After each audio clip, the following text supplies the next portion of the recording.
స్తోత్రం స్తోత్రం. రోమియోలకు రాసిన పత్రిక 8వ అధ్యాయము 14వ వాక్యం.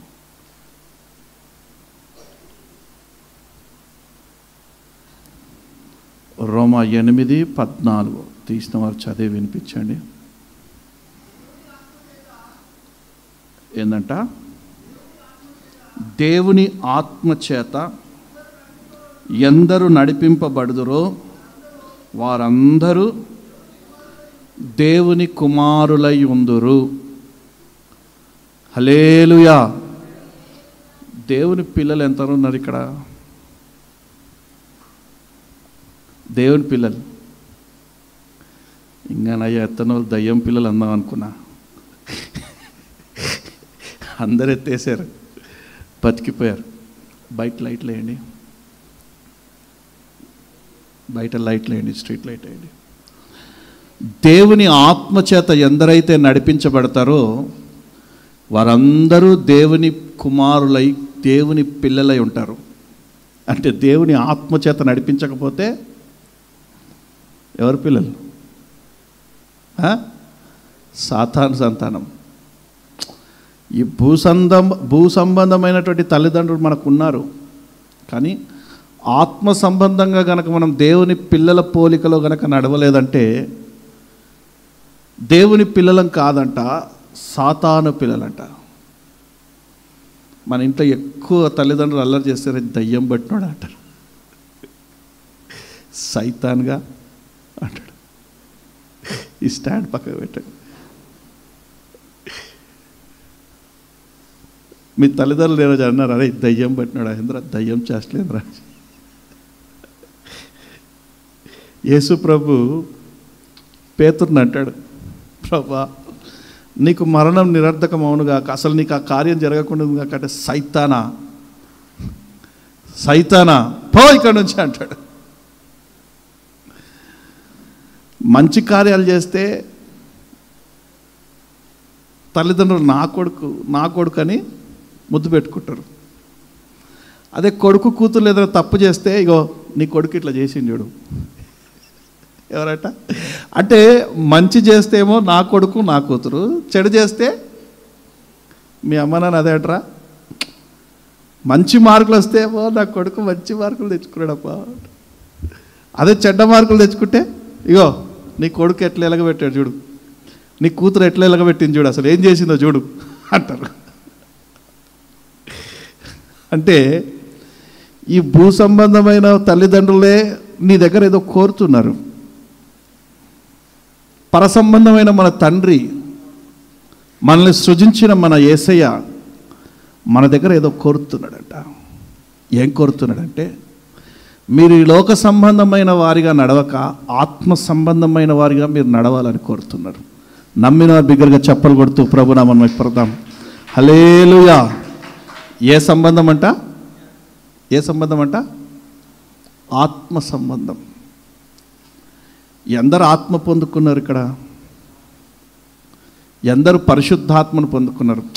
ఆ పరిశుద్ధాత్మక తాకిడి అందరూ అనుభవించారు. నా ఆత్మ లేనివాడు నా వాడు కాడు అని యేసుప్రభు అన్నారు.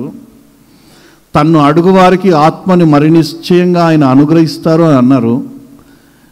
పరిశుద్ధాత్మ పొందుకొని ఎందరు ఉన్నారు ఇక్కడ? చేతులు ఎత్తండి. పరిశుద్ధాత్మ ఎందరు పొందుకున్నారు? పరిశుద్ధాత్మ పొందుకోవడం అంటే వర్షిప్లో ఎగరేసి దూకేసి పక్కకి వెళ్ళిపోయి ఇష్టం వచ్చినట్టు చేయడం కాదు. నడిపింపు, నడిపింపు. పరిశుద్ధాత్ముడు ఈ పని చేయొద్దు అంటే చేయొద్దు, ఇక్కడికి వెళ్ళొద్దు అంటే వెళ్ళకుండగా, పరిశుద్ధాత్ముడు నాకు ఇది ఇష్టం లేదు అని దేవుడి ద్వారా హెచ్చరించినప్పుడు విడిచిపెట్టిన వారు ఎంతమంది ఉన్నారు? మీకు విషయం తెలుసా? ఇర్మియాతో అదే అన్నారు దేవుడు. అరే ఇర్మియా, నువ్వు పరిశుద్ధాత్మను పొందుకొని ప్రవక్త కావాలరా అంటే, I'm just 12 years old. What are you talking Prabha? నాకు 12 సంవత్సరాలు, నేను ఎలా పరిశుద్ధాత్మ పొందుకుంటాను? చూడండి ఇర్మియా గ్రంథం 1వ అధ్యాయంలో. హల్లెలూయా.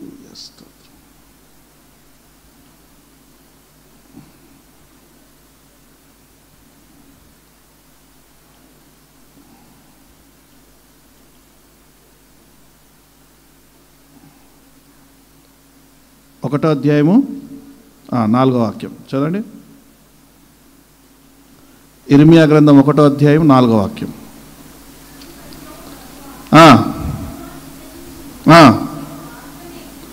యెహోవా వాక్కు నాకు ప్రత్యక్షమై ఇలాగు సెలవిచ్చెను, గర్భములో నేను నిన్ను రూపింపబడక మునిపే నిన్ను ఎరిగి తిని, నీవు గర్భము నుండి బయలుపడక మునిపే నేను నిన్ను ప్రతిష్ఠించి తిని. హల్లెలూయా. మనం ఆరాధించే దేవుడంట మీరు మీ అమ్మ కడుపులో ఉండక మునిపే ఆయన చూశాడంట. నమ్మిన వారు ఒకసారి గట్టి చప్పలు కొడుతూ ప్రభురామని విప్పద్దాం. గివే నా చప్పట్లు. ఇంతమంది ఉంటే గట్టి కొట్టచ్చుగా. మీ అమ్మ కడుపులో ఉన్నప్పుడు ఎవరు నిన్ను చూశారు? నిన్ను నువ్వు చూసుకున్నావా? మన అమ్మ కడుపులో ఉన్నప్పుడు మనల్ని మనం చూసుకుంటామా? చెప్పాలి. ఒకవేళ చూసుకుంటే ఎట్లా చూసుకుంటాం? కడుపులో ఎట్లుంటాం మనం? తల్లి కడుపులో ఎట్లుంటారు? ఇట్లా ముడుచుకొని. తెలుసా మీకు? ఓ మగ పిల్లలు తెలుసా? తల్లి కడుపులో ఎట్లుంటాం చెప్పు. ఇట్లా ముడుచుకొని. ఆ వీడియోలు ఈ వీడియోలు కాదు, అప్పుడప్పుడు ఇట్లాంటివి కూడా చూడండి. తల్లి కడుపులో ముడుచుకున్నప్పుడు మనల్ని కూడా మనము చూడము.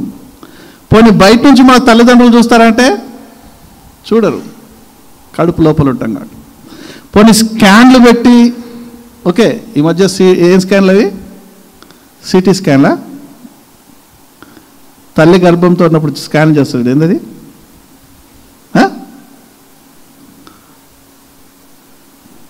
ఏం స్కాన్? ఏదో స్కాన్లే. అది పెట్టి చూస్తారు కదా, లోపల బిడ్డ సరిగా ఆడుతుందా లేదా అనే చూస్తారు. కానీ అందంగా ఉందా, ముక్కులు సరిగా ఉన్నాయా, చెవులు అందంగా ఉన్నాయా, ముక్కు అందంగా ఉందని చూడరు కదా. చూస్తారా? చూడరు. ఇర్మియా తోటి దేవుడు అదే అంటున్నారు, నువ్వు పరిశుద్ధాత్మను పొందుకో, పరిశుద్ధాత్మ చేత నింపబడితే నువ్వు ప్రవక్తవైతావు. ఏమవుతావు? నువ్వు ఆత్మ చేత నింపబడితే నువ్వు ప్రవక్తవైతావు, రాజులను అభిషేకిస్తావు, ఇజ్రాయేల్ ప్రజలకు ప్రవచనాలు ప్రవచిస్తావు, నా పక్షాన నిలబెడతాను నిన్ను అని అంటే, నేను జస్ట్ 12 ఇయర్సే. నేను ఎట్లా చేయగలుగుతుంది ఇవన్నీ అంటే? నువ్వు బాలుడు అనవద్దు. తల్లి గర్భములో పిండములో ఉండక మునిపే నా కనులు నిన్ను చూశాయి. హల్లెలూయా. అంటే నువ్వు నీ తల్లి గర్భంలో ఉన్నప్పుడే నిన్ను ఒక ప్రణాళికతో, దేవుడు ఉద్దేశంతో ఒక ప్రణాళికతో రూపొందించాడు. ఒక ఇర్మియా పట్ల కాదు, మనందరి పట్ల ఒక ప్రణాళిక దేవుడికి, ఒక ఉద్దేశం దేవునికి. నిన్ను ఇలా చూడాలి అనుకున్నాడు దేవుడు, నిన్ను ఇలా నిర్మించాలి అనుకున్నాడు, నిన్ను ఇలా తయారు చేయాలి అనుకున్నాడు. ఓ యవనస్తులారా, మీరు సినిమాలకు వెళ్ళి పాడైపోవాలని దేవుడు ఉద్దేశం కాదు. మీరు బూతులు మాట్లాడుతూ, మీరు పబ్జీలు ఫ్రీ ఫైర్లు ఆడుతూ మీరు పాడైపోవాలని దేవుని ఉద్దేశం కాదు. మీరు ప్రేమ దోమ అని ఈ లోకంలో తిరుగుతూ ప్రేమ ఫీవర్ పడుతుంది. ఏ ఫీవర్? Love fever. ప్రేమ దోమ అని తిరిగి ఈ లోకంలో మీరు పాడైపోవడానికి కాదు నా దేవుడు మిమ్మల్ని సృజించింది. నా దేవుడు మిమ్మల్ని సృజించింది ఒక ప్రణాళికతోటి, ఒక ఉద్దేశంతో. నిజమైన ప్రేమ ఏంటో చెప్పండి. నిజమైన ప్రేమ ఏంటో చెప్పండి. నేను ఒక మీటింగ్లోకి వెళ్ళి, యూత్ మీటింగ్, ఒకటి లేపారే, నిజమైన ప్రేమ ఏంటో లేచి చెప్పరా అంటే, వాడు లేచి అన్నా నిజమైన ప్రేమనా, అల్లు అరవింద్ హీరోయిన్ ఎలా ప్రేమిస్తాడో అది నా నిజమైన ప్రేమ. సరే నువ్వు కూర్చోరా, నీ వయసుకి అదే తెలుసు. సరే నువ్వు లేచి చెప్పాయా పెద్ద మనిషి అంటే, ఒక పెద్ద మనిషి లేపు అడిగితే, యవనస్తుల కూడికలో పెద్ద మనిషి ఎందుకు వచ్చాడని అనుకోకండి, వస్తారు. పిల్లలు యవనస్తుల కూడికకే వెళ్తున్నారా ఇంకెక్కడికైనా వెళ్తున్నారా అని డౌట్తో వస్తారు వెనకాల పెద్దోళ్ళు కూడా. ఆ పెద్దోళ్ళు లేపు అడిగా, నిజమైన ప్రేమ ఏంటో చెప్పంటే ఏముందండి, ఎన్టీ రామారావు శ్రీదేవిని ఎలా ప్రేమించాడు, అది నిజమైన ప్రేమ అంట. అది నిజమైన ప్రేమ అంట. అంటే సినిమా ప్రేమలే నిజమైన ప్రేమగా ఎంచుకుంటా ఉన్నారు ఈ రోజుల్లో యవనస్తులు. సినిమా ప్రేమల్ని నిజమైన ప్రేమగా ఎంచుకుంటా ఉన్నారు. నేను అంటాను, ఏ సినిమాలోనైనా మీరు బాగా సినిమాలు చూస్తారు, నా అబద్ధాలు ఆడకండి, మీరు సినిమాలు చూస్తారు. ఏ సినిమాలోనైనా ప్రేమ పెళ్లి దాకా రావడం చూశారు, కానీ పెళ్లి తర్వాత ఏం చెప్తుందో చూసారా? అది తర్వాత గొడవలు అయితే విడాకులు అవుతాయి. ఇవే ఈ లోక సంబంధమైన ప్రేమ శాశ్వత కాలమైన ప్రేమ కాదు. బైబిల్ గ్రంథంలో ప్రేమ గురించి ఎంతగానో వివరించి చెప్పింది. వివాహం మునుపు ప్రేమ మంచిదా, వివాహం తర్వాత ప్రేమ మంచిదా అంటే, వివాహం తర్వాతనే ప్రేమ ప్రారంభమవుతుందట. ఎలా ప్రారంభమవుతుందంటే, పురుషునితో అంటున్నాడు, అరే నువ్వు నీ భార్యని సొంత శరీరంలాగా ప్రేమించాలరా అంటాడు. ఎట్లంట? సొంత శరీరంలాగా ప్రేమించాలి. వివాహం అనంతరమే ప్రేమ ప్రారంభమవుతుంది. వివాహానికి ముందు వచ్చే ప్రేమ అంతా సినిమా ప్రేమలు. వివాహం అనంతరమే ఒక 60 సంవత్సరాలు దాంపత్య జీవితం గట్టిగా గొడవ పడకుండా హ్యాపీగా ఉంటేనే ప్రేమ. అర్థమవుతుందా? ప్రేమకు మునుపు యవ్వన కాలంలో ఎన్ని ప్రమాణాలు చేస్తాడో. పెళ్ళైన తర్వాత ఏమీ ఉండవు. సినిమా ప్రేమను విడిచిపెట్టండి, యేసయ్య ప్రేమను పట్టుకోండి. ఎప్పుడైతే యేసయ్య నీ కొరకు నా కొరకు మనల్ని ప్రేమించి ఆ కలువరి శిలువలో ప్రాణం అర్పించాడో అది జ్ఞాపకం చేసుకోండి. యేసయ్య నిన్ను నన్ను ప్రేమించి ఒక ప్రణాళిక, ఒక ఉద్దేశం, ఒక తలంపు తలంచాడు. యవనస్తులారా, ఇర్మియా పక్షాన దేవుడు నిలబడి, ఇర్మియాను పరిశుద్ధాత్మ పొందుకో, నీ పట్ల నా ఉద్దేశము చాలా గొప్పవై ఉన్నాయి, నిన్ను నేను ప్రవక్తగా నియమించాలి అనుకుంటున్నాను, నేను బాలుడని ప్రభు అన్న కూడా నీవు బాలుడు అనవద్దు, నీ ఎడల నా ఉద్దేశం వేరే ఉంది. సంసోన్ దగ్గరికి రావాలి. సంసోన్ని దేవుడు ఒక ప్రణాళికతో ఉద్దేశంతో నియమించాడు. ఇక్కడ న్యాయపత్రం ఉన్నది. తల్లిదండ్రులతో చెప్తాడు, నీకు ఒక కుమారుడు పుడతాడు, వాడికి నాజూరు చేయవద్దు, వాడిని నా కోసం ప్రతిష్ఠించు అంటాడు. ఎవరు ఉంది? అది ఎక్కడుందమ్మా చదువు.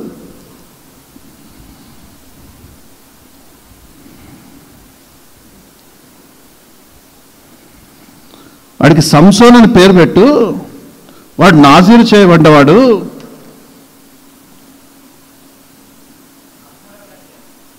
ఏంటన్నా? న్యాయాధిపతుల గ్రంథం 13వ అధ్యాయము 11 చదవండి.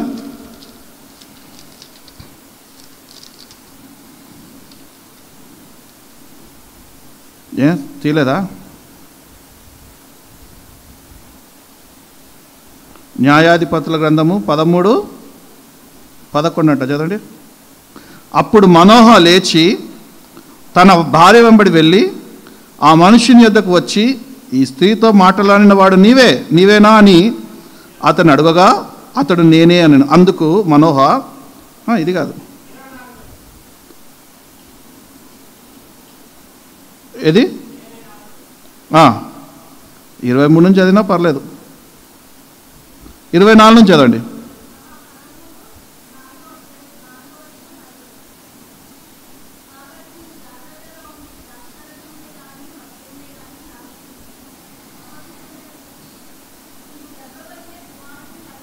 ఇక్కడి నుంచి చదవండి. యెహోవా దూత 3వ వాక్యం నుంచి, స్త్రీకి ప్రత్యక్షమై, ఇదిగో నీవు గొడ్రాలవు, అయితే నీవు గర్భవతివై కుమారుని కందువు, కాబట్టి నువ్వు జాగ్రత్తగా ఉండి, నీవు గర్భవతివై 5వ వాక్యం, కుమారుని కందువు, అతని తల మీద మంగళకత్తి వేయకూడదు, ఆ బిడ్డ గర్భంలో పుట్టినది మొదలుకొని దేవునికి నాజీరు చేయబడిన వాడై ఫిలిష్తీయుల చేతిలో నుండి ఇశ్రాయేలీయులను రక్షింప మొదలుపెట్టునని ఆమెతో అనగా. ఇప్పుడు చెప్పండి, ఎవరి గురించి చెప్తున్నా నేను? ఎవరి గురించి చెప్తున్నా? వెనకాల వాళ్ళు చెప్పాలి. ఎవరి గురించి చెప్తున్నా? బైబిల్లో సంసోను అనే వ్యక్తి ఉన్నాడు. ఆ సంసోను పుట్టక మునుపు వాళ్ళ అమ్మతో చెప్తున్నాడు దేవుడు ఏమనంటే, నీ ఒక కుమారుని నీ గర్భం తెరవబడుతుంది, నీ ఒక కుమారుని కంటావు, వాడికి సంసోను అని పేరు పెట్టు, వాడు నాజీరు చేయబడ్డవాడు, అంటే దేవుని కోసం నా కోసం ప్రతిష్ఠించబడ్డవాడు, వాడి తల మీద క్షౌరపు కత్తి పెట్టకూడదు. అంటే నాజీరు చేయబడ్డవారు కటింగ్ చేసుకోకూడదు అన్నమాట. ఆ కాలంలో ప్రవక్తలు ఏం చేయదు, కటింగ్ చేసుకోకూడదు. అందుకే అప్పులలో ప్రవక్తలకి ఇంత పెద్ద పెద్ద జులపాలు ఉంటుండే. హల్లెలూయా. నాజీరు చేయబడ్డవాడు, వాడు నా కోసము ప్రవక్తగా వాడిని నియమిస్తాను, ఇజ్రాయేలీని కాపాడేవాడిగా, ఫిలిష్తీయులను చంపేవాడిగా వాడు ఉంటాడు. ఎలా ఉంటాడట? చెప్పాలి ఎలా ఉంటాడు? ఫిలిష్తీయులని. ఇప్పుడు ఈయన వెళ్ళి ఫిలిష్తీయుల ఒక చక్కని అమ్మాయిని చూశాడంట. చూసి అమ్మ ఈ ఫిలిష్తీయుల అమ్మాయి నాకు నచ్చింది, పెళ్లి చేయమ్మా అంటాడు. ఫిలిష్తీయులను చంపేవాడుగా పుట్టాడా? ఇప్పుడు ఫిలిష్తీయుల దాంట్లో పెళ్లి చేసుకునేటోడుగా తయారయ్యాడంటే వీడు గాడిదీడు. దేవుని ప్రణాళిక వీడికి తెలియదు. ఎవరికి? సంసోనికి. ఎక్కడ పడితే అక్కడ తిరుగుతాడు. వీడు నాజీరు చేయబడ్డవాడు. ఎవరు? నాజీరు చేయబడ్డవాడు, దేవునికి ప్రవక్తగా ఎన్నుకున్నవాడు, ఎక్కడ పడితే అక్కడ తిరుగుతాడు. ఏ అమ్మాయిని చూసి అమ్మాయి వెనకాల సొల్లు కార్చుకొని తిరుగుతాడు. నిజమే, దరిద్రుడు. నా దేవుడు సంసోను పుట్టక మునిపే వాళ్ళ అమ్మతో ఏమన్నాడు? వీడు నాజీరు చేయబడ్డవాడు, వీడు ప్రవక్తగా మారుతాడు, ఫిలిష్తీయులను చంపుతాడంటే, కుమారుడు పుట్టి పెరిగాక ఏమవుతున్నాడు? కళ్ళకి ఏది నచ్చితే దాన్ని వెనకాల తిరుగుతున్నాడు. సింహాన్ని చీల్చాడు. కలేబారములో ఉన్నటువంటి వచ్చేటప్పుడు తేనని, ఎంగిలి ఏది కూడా తినకూడదు, ఎంగిలి ఏది కూడా ఆ తేనని తినేశాడు. వ్యభిచరిస్తున్నాడు. దేవుని ప్రణాళిక ఏంటి? సంసోను మీద నాజీరు చేయబడ్డవాడు ప్రవక్త, ఫిలిష్తీయులని హతమారుస్తాడు. వీడు దేవుని కుమారుడిగా ఉంటాడంటే ఈ అయ్యగారు ఆత్మ పొందుకొని ఏం చేస్తున్నాడు? ఇష్టం వచ్చినట్టు తిరుగుతున్నాడు. దేవుని చూసే దాన్ని ఇష్టపడ్డానమ్మా, దానికి పెళ్లి చేయంటాడు.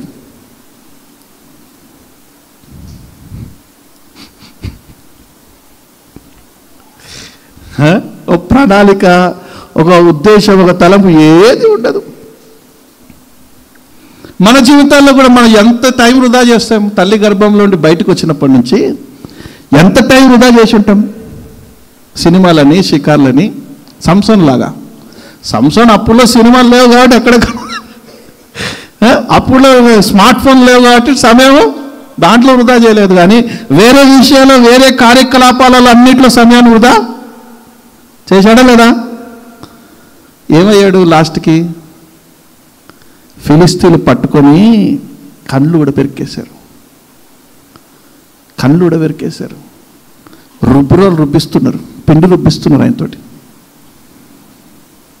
నేనంటాను, దేవుని ప్రణాళిక ఏంటో నువ్వు కనుక తెలుసుకోకపోతే, సంసోను ఫిలిష్తీయుల చేతిలో ఆట బొమ్మగా మారిపోయినట్టు నువ్వు కూడా ఆట బొమ్మగా మారిపోతావు. ఈ లోకం చేతిలో, సాతాను గారి చేతిలో నువ్వు ఆట బొమ్మగా మారిపోతావు.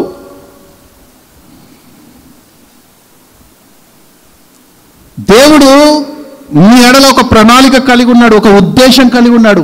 అదే మరియమ్మ దగ్గరికి దేవుని దూత వస్తుంది. మరియమ్మ దగ్గరికి ఎవరు వస్తారు? లూకాసు వార్త 1వ అధ్యాయంలో ఉంటుంది అన్నమాట. లూకాసు వార్త 1వ అధ్యాయంలో ఐ థింక్ 8 నుంచి అనుకుంటే చదవండి. ఆ దూత లోపలికి వచ్చి ఆమెను చూచి, దయాప్రాప్తురాలా, నీకు శుభము.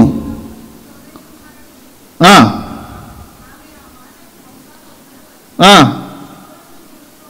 ఆ, ఆ, ఆ. దేవుని వలన కృప పొందావు, ఇదిగో నీవు గర్భము ధరించి కుమారుని కంటావు, ఆయనకు యేసు అని పేరు పెడతావు, ఆయన గొప్పవాడై సర్వోన్నతుని దేవుని కుమారుడని పిలువబడతాడు.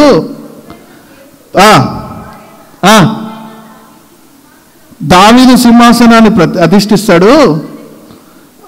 చూడండి, మరియతో దూత మాట్లాడింది, మనోహతో దూత మాట్లాడింది. మనోహతో దూత ఎవరు? ఇద్దరికి ఇంకా గర్భం లేదు. అర్థమైందా మీకు? ఇద్దరికి ఇంకా గర్భం లేదు. కానీ దూత వచ్చేమంటుందంటే, నువ్వు గర్భం ధరిస్తావు, సంసోను అనే కుమారుని కంటావు, ఒక కుమారుని కంటావు, వాడికి సంసోను అని పేరు పెట్టు, వాడు నాజీరు చేయబడ్డవాడు, ఇజ్రాయేలు పక్షాన నిలబడేవాడు, ఫిలిస్తీన్లని హతమార్చేవాడుగా ఉంటాడు అన్నాడా? ఇక్కడ కూడా మరియ దగ్గరికి వచ్చి దూత, నువ్వు కుమారుని గర్భం ధరిస్తావు, నువ్వు కుమారుని కంటావు, అతనికి యేసు అని పేరు పెట్టు, అతడు తండ్రి చిత్తాన్ని నెరవేరుస్తాడు, అతడు దావీదు సింహాసనాన్ని నిత్యము అధిష్ఠిస్తాడు అని అన్నాడు. ఇప్పుడు చెప్పండి, దేవుని ప్రణాళికలో సంసోను గెలిచాడా, యేసుప్రభు గెలిచాడా? యేసుప్రభు జీవితం అందరికి తెలుసా? ఇప్పుడు చెప్పండి, సంసోను జీవితం అందరికి తెలుసా? ఇప్పుడు చెప్పండి, యేసుప్రభు గెలిచాడా? దేవుని ప్రణాళికలో యేసుప్రభు ఉన్నాడా, సంసోను ఉన్నాడా? ఇద్దరు ఉన్నారు. దేవుని ప్రణాళికలో ఇద్దరు ఉన్నారు, కానీ నిలిచి ఉన్నది యేసుప్రభు మాత్రమే. సంసోను తప్పిపోయాడు ప్రణాళిక నుంచి. నమ్మిన వారి దగ్గరగా చెప్పలు కొడుతూ ప్రభునామం పడదాం. హల్లెలూయా. ఈరోజు యవనస్తుల కూడికకి నువ్వేదో తటస్థంగా రాలేదు, నీ మీద నా దేవుడు ఒక ప్రణాళిక ఉంచాడు. ఏమో, నువ్వు రేపొద్దున రాజులను అభిషేకించేవారిగా కావచ్చేమో, నువ్వు ప్రవక్తగా మారచ్చేమో. అర్థమవుతుందా? నేను పట్టుమని 10 మంది ఉన్నా కూడా ఒక మీటింగ్కి నన్ను పిలిస్తే వెళ్తా. అనా, నువ్వు మీటింగ్కి రావాలంటే ఇంతమంది ఉండాలని ఏమన్నా మీకు ప్రణాళిక ఉందని అంటే, తమ్ముడు మీ సంఘంలో 10 మంది ఉన్నారా, అయినా నేను వచ్చి మెసేజ్ చెప్తా అంట. ఎందుకన్నా, చాలామంది సేవకులు 10-20 మంది ఉంటే రారు కదన్నా, నువ్వేమో 10 మంది ఉన్నా వస్తా అన్నావు అంటే, అరే అంట తమ్ముడు చెప్పలేం. ఆ 10 మందిలోనే ప్రవక్తలు లేవచ్చు, ఆ 10 మందిలోనే ప్రవక్తలు లేవచ్చు. దేవుడు నన్ను వాడుకుంటాడు మందు కొరకు అని అంట. హల్లెలూయా. ఈరోజు గడిచిన సంవత్సరాలలో చూసుకుంటే 2016లో యవనస్తుల కూడిక ప్రారంభించాం మనం, అంతేనా రాము? 2016లో యవనస్తుల కూడిక ప్రారంభించాం. ఇంచుమించు తిప్పి కొడితే 4గురితో ప్రారంభించాం. ఎంతతో? 4గురితో. ఇక్కడ ఉన్నారు ఆ యవనస్తులు కూడా. వినయ్, విజయ్ అంత చిన్న చిన్న పిల్లలు. ఆ ప్రారంభించినటువంటి ఆ రోజు కరోనా వలన ఆగిపోయింది. ఆ తర్వాత మరలా కరోనా తర్వాత ఇది మొట్టమొదటిసారిగా మరలా ప్రారంభించాము. ఇక మీదట ప్రతి నెల 2వ శనివారం యవనస్తుల కూడిక నిర్విరామంగా కొనసాగుతూనే ఉంటుంది. ఇక్కడ నుండి యవనస్తులు ప్రవక్తలుగా లేస్తూనే ఉంటారు, సేవకులుగా లేస్తూనే ఉంటారు, ఆత్మాభిషేకం పొందుకునేటువంటి గొప్ప జనాంగముగా నా దేవుని ప్రణాళికలో నిలిచిన ప్రజలు లేస్తారు. అది దేవుని యవ్వనస్తుల కూడిక పెట్టడానికి గల ఉద్దేశం. అది అర్థమవుతుందా? యవనస్తుల కూడిక పెట్టడానికి ఉద్దేశం అది. గొప్పవారు లేవాలి, దేవుని ప్రణాళిక నీలో ప్రారంభించబడాలి. దేవుని ప్రణాళిక ఏదో నువ్వు తెలుసుకోవాలి. నిన్ను దేవుడు ఎందుకు ఎన్నుకున్నాడు, ఏరుకున్నాడు, ఎందుకు నిన్ను ఈ యవనస్తుల కూడికకు నడిపిస్తున్నాడు అనే విషయం మీరు తెలుసుకోవాలనే. నేను మీకు వచ్చే నెలకి ఒక టార్గెట్ ఇస్తా. ఓకే, స్త్రీలకు ఒకటి, పురుషులకు ఒకటి. పురుషులకేమో యవనస్తులకేమో యోహాను సువార్త 15వ అధ్యాయము మొదటి 3 వచనాలు రాసుకోండి. ఇది మీరు చాలా షార్ప్ అని నాకు తెలుసు, రాసుకోండి. పెన్ను బుక్ ఎందరు తెచ్చుకున్నారు? Pen book. బైబిల్ ఎందరు తెచ్చారు? ఎందరు తెచ్చుకో బైబిల్? సినిమాకి పోతుర్రా, పార్క్కి వెళ్తున్నారా? దేవుని మందిరాన్ని కదా వచ్చేది, అది కూడా యవనస్తుల కూడిక కదా. Pen, book, Bible. రేపు ఆదివారం నుంచి మీ చేతుల్లో అది నాకు కనిపించాలి. పెన్ను, బుక్కు, బైబిల్, ఇవి 3 మీ చేతిలో కనిపించాలి. నేను చెప్పే ప్రతిదీ మీరు నోట్ చేసుకుంటూ ఉండాలి. ఈరోజు మీరు బైబిల్ పెన్ తెచ్చుకున్న వాళ్ళు రాసుకోండి.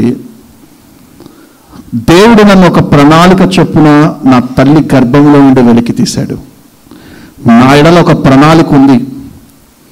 నేను పబ్జీలకు, ఫ్రీ ఫైర్లకు, లేకుంటే ఈ లోక మాలిన్యాలకు, సినిమాలకు, ముసలమ్మ ముచ్చట్లకు కాలక్షేపం చేసి టైం వృధా చేయకుండా నా దేవుడు నాలో ఉంచిన ప్రణాళిక ఏందో తెలుసుకోవాలి, నాలో ఉంచిన ఉద్దేశం ఏందో తెలుసుకోవాలి. సంసోను వలె తొలగిపోకుండా, ప్రణాళికలో తొలగిపోకుండా, యేసుక్రీస్తు వలె తండ్రి ప్రణాళిక, తండ్రి చిత్తాన్ని నెరవేర్చేవాడిగా ఉండాలి. సంసోను తొలగిపోయాడు, యేసు ప్రభు తండ్రి చిత్తాన్ని నెరవేర్చాడు. ఈ లోకంలో ఆయన సింహాసనాన్ని తరతరములు నిలిచిపోయేటట్టుగా చేశాడు. హల్లెలూయా. నేను యవనస్తుడిగా ఉన్నప్పుడు ఒక 22 ఇయర్స్, అట్లా ఇప్పుడు ముసలోన్న అంటే ఇప్పుడు ముసలోని కాదు, ఇప్పుడు యవనస్తునే, కానీ మంచి 20-22 సంవత్సరాల యవనస్తులు అన్నప్పుడు ఎందుకో వాళ్ళిద్దరిని పక్క కూర్చోబెట్టబోద్దు అవుతలే నాకు. అజయ్ ఇక్కడికి రా, ముందుకు రా, ఇట్రా, నువ్వు ఇటు వచ్చేయి, కార్తీక నటేలు,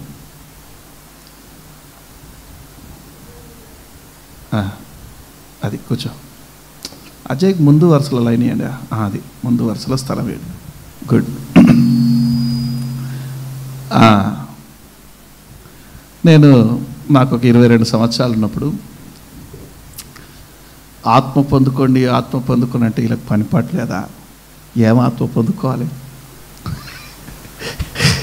ఊరికే ఏగారు ఆత్మ పొందుకో అంటాడు అని చిరాకు పడేవాడిని. కానీ తర్వాత ఒకసారి దేవుని సన్నిధిలో అడిగి అసలు ఈ రుచి ఎట్లుంటుందో చూద్దాం, ఈ ఆత్మ పొందుకుంటే దీని రుచి ఎట్లుంటుందో చూద్దాం అనుకున్నా. నేను అంటాను, పలానా హోటల్లో బిర్యానీ బాగుంటుందంటే ఎంతమంది పోయి తింటారు? నేను ఇప్పుడు ఏదైనా హోటల్ అడ్రస్ చెప్పాను అనుకో, తూప్రాన్పేటలో కొత్తగా పడ్డదంట బిర్యానీ సెంటర్. వెళ్ళేటప్పుడు టేస్ట్ చేయకుండా వెళ్ళకండి, చాలా అద్భుతంగా ఉంటుంది ఆడ టేస్ట్. అంటే ఎంతమంది తింటారు?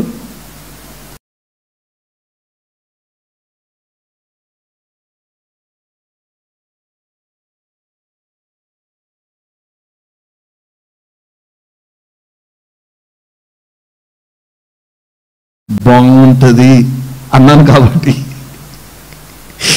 హల్లెలూయా. అందరూ ఆత్మ పొందుకంటే అప్పుడు నేను కూడా ఎందుకో ఆత్మ పొందుకుందాంలే అనేసి ఒకసారి ఎట్లుంటుందో, పరిశుద్ధాత్ముడా నన్ను ఆవరించు, నాతో మాట్లాడు అని నేను ఎప్పుడైతే అడిగానో, ఒకడు వర్షంలో తడుచుకుంటూ ఆడితే ఎంత బాగుంటుంది? వర్షంలో తడుచుకుంటూ ఆడితే ఎంత బాగుంటుంది? మామూలుగా ఉంటుంది కదా అది.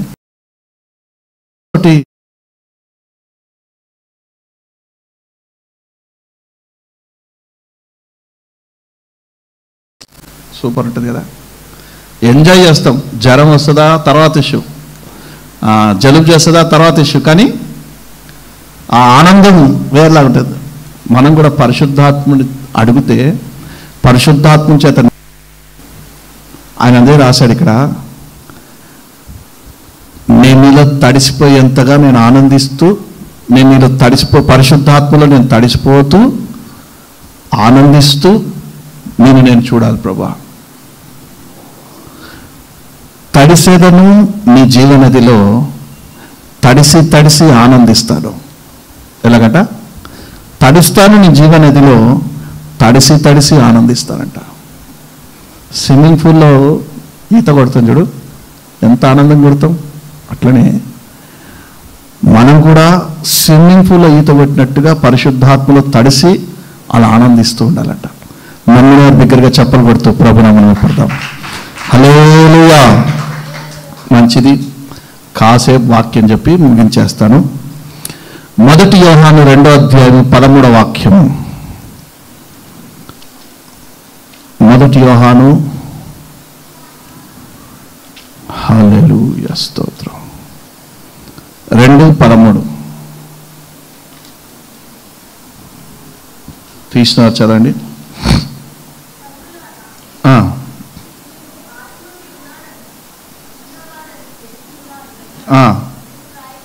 రాయిచున్నాను, యవ్వనస్తులారా. చాలమ్మా, అక్కడ ఆపు. యవ్వనస్తులారా, ఓ యవ్వనస్తులారా, మీరేనా? ఇంకెవరున్నారు ఇక్కడ? మీరు దుష్టుని జయించి ఉన్నారు. ఆమేన్. మీరు దుష్టుని జయించి ఉన్నారు.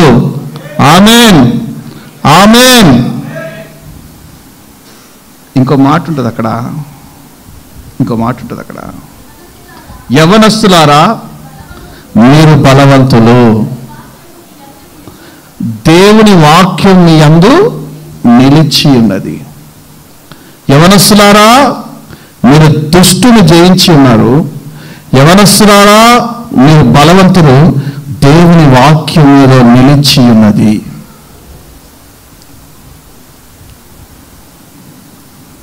బలవంతులు దుష్టుని జయించడం అంటే కుస్తీ పోటీలు పడడం కాదు. ఏది? మల్ల యుద్ధం చేయడం కాదు. పాపముతో జయం. హల్లెలూయా. పాపముతో దుష్టుని జయించాలి, పాపాన్ని జయించాలి. ఆల్రెడీ మనలో ఆ బీజం పెట్టాడంట దేవుడు. యవ్వనస్తులారా, మీరు బలవంతులు, దేవుని వాక్యం మీలో ఉంది కాబట్టి మీరు బలవంతులు. దుష్టుని జయించేటువంటి శక్తి మీలో ఉంది. కానీ మనం దుష్టునితో ఓడిపోతూ ఉంటాం, దుష్టునికి సరెండర్ అయిపోతూ ఉంటాం. దేవుని వాక్యం మీలో నిలిచి ఉంటేనే మీరు బలవంతులుగా ఉంటారు. దుష్టుని నుండి మీరు జయిస్తారు. వాక్యం మీలో లేకపోతే సాతాను గాడి క్రియలకు చిక్కబడిపోతారు. సౌండ్స్ మనస్సు. మీ వాక్యం మీలో ఉంటేనే మీరు దుష్టుని నుండి జయిస్తారు, లేకపోతే మీరు సాతాను గాడి వలలో చిక్కబడిపోతారు. జయం పొందలేరు, మీరు ఓటమే కలుగుతూ ఉంటుంది. యవ్వనం అనేది ఒక పండుగ లాంటిది. ఏంటది? యవ్వనం అంటే ఏంటి? పండుగ లాంటిది. చాలా తొందరగా గతించేది యవ్వన కాలం ఒకటే. ఒక మనిషికి ఎన్ని కాలాలు ఉంటాయి చెప్పండి? ఫస్ట్ ఏమో బాల్యకాలము, రెండవది యవ్వన కాలం, మూడవది నడి వయస్సు, నాలుగవది వృద్ధాప్యం. దీనిలో ఈ 4లో ఉండేది ఏంటంటే, మనం ఎప్పుడు పుడతామో ఎప్పుడు పెద్దగైతే మనకు తెలియదు. మనకు తెలిసేదల్లా ఒకటే, యవ్వన కాలం. ఏ కాలం? ఈ యవ్వన కాలం అయిపోతుందో, ఎప్పుడు అయిపోతుందో మనకు తెలియదు. నడి వయసుకి వచ్చేస్తాం. అంటే 30 years దాటితే ఇక నడి వయసుకి వచ్చేస్తాం. అంటే జస్ట్ ఆ గ్రేస్ ఆఫ్ ప్రేయర్, ఆ యవ్వన కాలం ఎంత ఉంటుందంటే ఒక 10 సంవత్సరాలు. ఆ 10 సంవత్సరాలే మనం బలవంతులుగా ఉంటాం. ఆ 10 సంవత్సరాల్లో కనుక బలహీనులం అయిపోయానుకో, జీవితకాలం బలహీనులుగానే ఉండిపోవాల్సిందే. అర్థమవుతుందా? మీరు 30 నుండి 25 years లోపల, 30 years అనుకో, 15 సంవత్సరాల నుంచి 30 సంవత్సరాలు, అంటే ఈ 15 సంవత్సరాలు వాక్యం మీలో నిలిచి ఉండి మీరు బలవంతులుగా ఉండి ఈ లోక మాలిన్యాలు అంటకపోతేనే మిగిలిన జీవితం అంతా కూడా బలవంతులుగా ఉంటారు. లేకపోతే బలహీనులుగా మారిపోతారు. లేకపోతే సాతాను గడికి చిక్కబడి, తృణీకరించబడి, వెలివేయబడి, వెక్కిరించబడి, వెక్కిరిపాలవుతుంది జీవితం. ఈ లోకంలో పెద్దవాళ్ళు చెప్పేవి చిన్నవాళ్ళు అస్సలు అంగీకరిస్తారా? పెద్దోళ్ళు ఆలోచించే విధానం వేరే ఉంటుంది, యవ్వనస్తులు ఆలోచించే విధానము వేరే ఉంటుంది. అవునా కదా? నేను అంటాను, నడి వయసుకు వచ్చిన వాళ్ళందరూ యవ్వనస్తులకి బుద్ధి చెప్తున్నారు కదా, నడి వయస్కులు అవలంబించే చెప్తారటవా? నడి వయస్కులు ఒక 30 సంవత్సరాలు 40 సంవత్సరాలు ఉన్నలో, అరే ఎవరుడా అటెల్లకరా, అమ్మ ఎవరురా అటెల్లకమ్మా అని అంటారు కదా, వాళ్ళు దాన్ని పాటించే చెప్తారంటవా? అంటే వీళ్ళు ఎవరమంతా ఏం చేశారు? వీళ్ళు అది అనుభవం వస్తే కానీ తెలియదు, అనుభవము. అందుకే యవ్వన కాలంలో దేవునికి పట్టబడాలి మనం. హల్లెలూయా. నేను సరిగ్గా 20 years, ఎన్ని సంవత్సరాలు? 22 మధ్యలో దేవునికి పట్టబడ్డా. ఎవరికి? అందుకే నా 22 years అప్పుడు నేను దేవుని పట్టబడ్డా కాబట్టి 22 years కిందలకి వాక్యం చెప్పగలుగుతా, 22 years పైనలకి వాక్యము చెప్పగలుగుతా. ఎందుకంటే ఈ సామర్థ్యం నా వల్ల కలిగినది కాదు, కానీ దేవుడే ఆ సామర్థ్యం నాలో యవ్వన కాలంలోనే పెట్టాడు. నా తల్లి గర్భంలో ఉన్నప్పుడే నాలో పెట్టాడు. అది నేను దాన్ని గుర్తెరిగాను కాబట్టి దేవుడు పిలుపుని అందుకొని యెషయా గ్రంథం 40వ అధ్యాయం 1వ వాక్యంలో పేరు పెట్టి నేను పిలిచి ఉన్నాను, నీవు నా సొత్తు అన్నాడు. కాబట్టి నేను వెంటనే దేవునికి సరెండర్ అయిపోయి దేవుని సేవలో ఉన్నా కాబట్టి ఈరోజు దేవుడు నన్ను ఇలా, ఒకవేళ మంచి 22 yearsలో కనుక నేను ఈ లోకం మాలిన్యాలు పడి, దేవుడు ఊరికే పిలుస్తూనే ఉంటాడులే, ప్రతి సేవకుడు అట్లనే అంటాడు, దేవుడు పిలుస్తుండు సేవకు రమ్మంటుండని. నేను కనుక పెడచెవిన పెట్టుంటే ఈరోజు నేను చెప్పే మాట ఎవరైనా వినేటోడా? 41 years ఈరోజు ఎవరైనా నేను చెప్పే మాట వినేటోలా? చెప్పండి. అదే యవ్వనరా నువ్వు బలవంతుడవు, దుష్టుని జయించి ఉన్నావు. యవ్వనసురాలా నువ్వు బలవంతురాలివి, నువ్వు దుష్టుని జయించి ఉన్నావు. నన్ను బిగ్గరగా చెప్పలు కొడుతూ ప్రభునామం పడదాం. హల్లెలూయా. అందుకే ఈ లోక మాలిన్యాల్లో నుండి చిక్కబడకుండా తప్పించుకోవాలంట మనం. యోసేపు ఈ లోక మాలిన్యాల నుండి తప్పించుకున్నాడు కాబట్టే ఐగుప్తు దేశంలో రాజు తర్వాత రాజంతటా అవ్వగలిగాడు. ఒకవేళ ఈ లోక మాలిన్యాల్లో కనుక యోసేపు చిక్కబడి ఉంటే సంసోన్ లాగా ఎప్పుడో చచ్చిపోయేవాడు.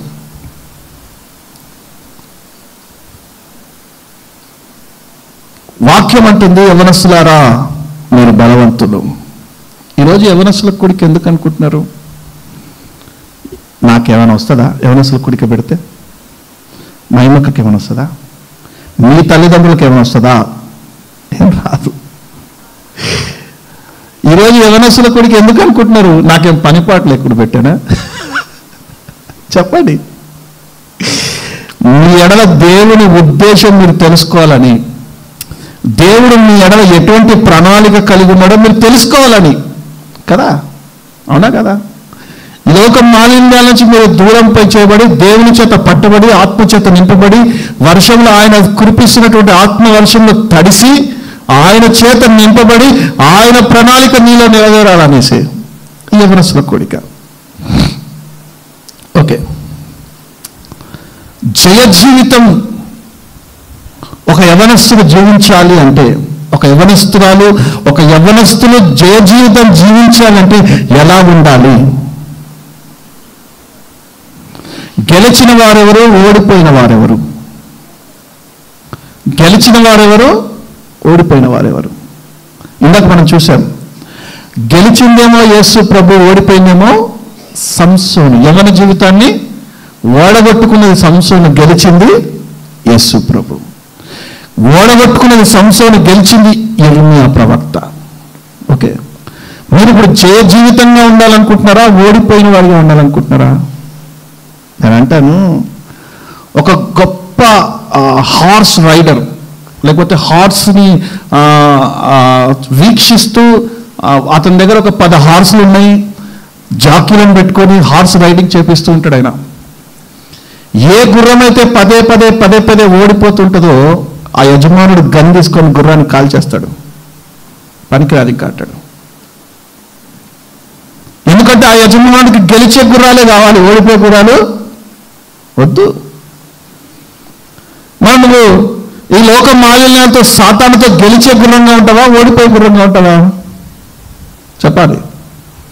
గెలిచే గుర్రంగా ఉంటావా, ఓడిపోయే గుర్రంగా ఉంటావా? గెలిచే యవనస్తుడుగా ఉంటావా, ఓడిపోయే యవనస్తులుగా ఉంటావా? కదా. గెలిచే వారికే స్థానం ఉంటుంది. యవనస్తులు కట్టుకోవాలి, తమ జీవితాన్ని తామే కట్టుకోవాలి. శరీర సంబంధమైనటువంటి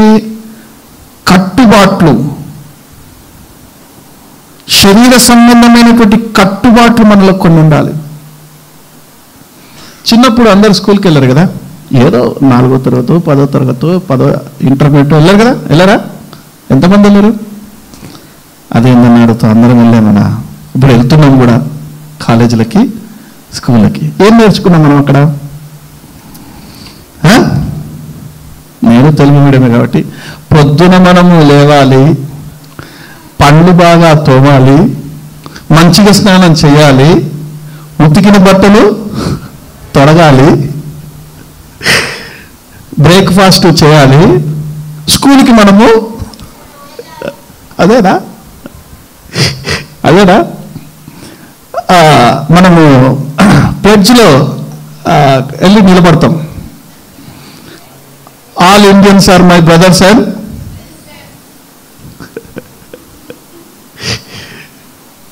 ఈరోజు అసలు అది ఉన్నాయా? స్కూళ్ళలో ఉన్నాయా? స్కూల్లో నేర్పిస్తున్నారా? All Indians are my brothers and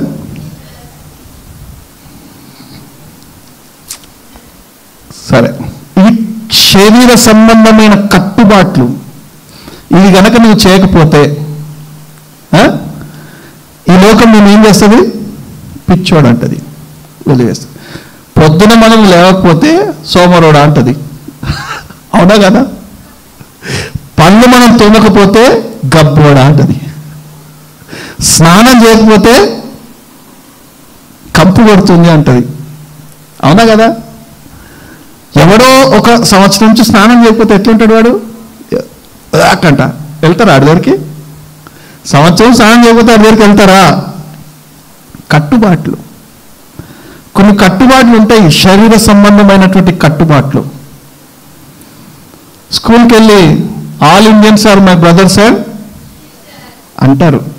మన ఒక కాలేజీలో ఒక స్కూల్లో చూసా, స్కూలే 9th క్లాస్లో 9th క్లాస్ పిల్లలు స్కూల్ డ్రెస్ వేసుకొని సినిమా పాటలు హీరోయిన్ పాడే పాటలకు స్టెప్పులు వేసుకొని టిక్టాక్లు చేస్తున్నారు. ఏమనంటే ఐఎమ్ ఇన్ లవ్ అంట. సిగ్గు లేదు, చెప్పు తీసుకొని పెట్టేటోళ్ళు లేక అది తీసుకొచ్చి టిక్టాక్ అది రీల్స్లో పెడుతున్నారట. ఆ ప్రిన్సిపల్ నన్ను కలిసి ఎంతో బాధపడుతాను. చూడన్నా, యవ్వనస్తులు ఇట్లా తయారైపోతున్నారు, 9వ తరగతిలోనే ఇట్లా తయారవుతున్నారు. పోనీ వీళ్ళు ఎట్టయినా పోయి సావని, ఏ టిక్ టాక్లు చేసుకుంటారో, ఏ రీల్స్ చేసుకుంటారో, మనకు నా స్కూల్ డ్రెస్ వేసుకొని నా స్కూల్ పరువు తీస్తున్నాను, మా స్కూల్ డ్రెస్ వేసుకొని మా స్కూల్ పరువు తీస్తున్నారనా? అంటే యవ్వనస్తులు ఎంత తృణీకరించబడుతున్నారు కదా, ఎంత నీచంగా చూస్తున్నారు కదా సమాజంలో యవ్వనస్తులని. ఎందుకు అంటే మనం చేసే నీచమైన పనులే. శరీర సంబంధమైన కట్టుబాట్లు కొన్ని ఉన్నట్టే ఆత్మ సంబంధమైన కట్టుబాట్లు కొన్ని ఉంటాయి. ఆత్మ సంబంధమైన కట్టుబాట్లు నేర్పించాలనే దేవాది దేవుడు మనల్ని ఆత్మ పొందుకో, నువ్వు ఎలా నడవాలో నేను నీకు నేర్పిస్తాను. నీ యవ్వన కాలంలోనే నువ్వు ఎలా పేరు ప్రఖ్యాతులు సంపాదించాలో నేను నీకు నేర్పిస్తాను. నీ యవ్వన కాలంలోనే నేను ఎవడు తృణీకరించకుండా, నీ యవ్వన కాలాన్ని బట్టి ఎవడు నేను తృణీకరించకుండా నేను ఎలా కాపాడుకోవాలో నేను నీకు నేర్పిస్తాను. అట్లనే ఆత్మ కట్టుబాట్లు కూడా కొన్ని నేర్పిస్తాడంట ఆయన. మనకి శారీర సంబంధమైన కట్టుబాట్లే సరిగా నడిపించడం రాదు, వస్తుందా? రాదు. ఇక ఆత్మ సంబంధమైన కట్టుబాట్లు ఎక్కడి నుంచి వస్తాయి? స్కూల్కి పీరియడ్ టైంకి వెళ్ళాలి, ఎంతమంది చేతులు ఎత్తండి. మనం ఎప్పుడైనా పీరియడ్ అయిపోయిన తర్వాత వెళ్తాం అనుకోండి. హల్లెలూయా. అలాగా దేవుని సన్నిధిలో ఆత్మ కట్టుబాట్లు కొన్ని ఉండాలి. పెద్దల మాట విని నీతిని అనుసరించి శరీరకంగా నడుచుకునేటువంటి కొన్ని అయితే, ఆత్మను పొందుకొని ఆత్మానుసారంగా నడుచుకునే కొన్ని ఉంటాయి. అర్థమవుతుందా? న్యాయాధిపతుల గ్రంథం 13వ అధ్యాయం 4వ వాక్యంలో సంసోను తల్లితో పరిశుద్ధాత్ముడు అంటున్నాడు, నీ గర్భం తెరవబడుతుంది, సంసోను అనే కుమారుడు పుడతాడు, వాడు నాజీరు చేయబడ్డవాడు, వాడు ఒక ప్రణాళిక కలిగిన వాడు, వాడు ఫిలిస్తీన్లను చంపుతాడు, వాడు ఇజ్రాయెల్ పక్షాన్ని నిలుస్తాడు అంటే ఈయన ఆ శరీర సంబంధమైనటువంటి స్థితిని కోల్పోయాడు, ఆత్మ సంబంధమైన స్థితిని కోల్పోయాడు. శరీర సంబంధమైన కట్టుబాట్లని కోల్పోయాడు, ఆత్మ సంబంధమైన కట్టుబాట్లను కూడా కోల్పోయాడు. చూడండి, న్యాయాధిపతుల గ్రంథం 14వ వాక్యం చదవండి. 13, 14 త్వరగా. ద్రాక్షరసమైనను మద్యమైనను తాగకూడదు, ఇది సంసోనికి దేవుడు నియమించినటువంటి కట్టుబాట్లు. సంసోను తల్లికి చెప్పాడు, ఇలా ఉండాలి కుమారుడు అనేసి. తల్లి చెప్పగలిగిందా? చెప్పిన వినే స్టేజ్లో ఉన్నాడా? చెప్పిన వినే స్టేజ్లో ఉన్నాడా? ఏమయ్యాడు? లాస్ట్కి చచ్చిపోయాడు. చచ్చిన స్థితిలో ఫిలిస్తీన్ల చేతిలో ఆటబొమ్మగా మిగిలిపోయాడు. స్త్రీని వెంబడించాడు, తినకూడదు అన్నటువంటి ఎంగిలి తేనెను తిన్నాడు, చేయకూడదనేవే చేస్తున్నాడు.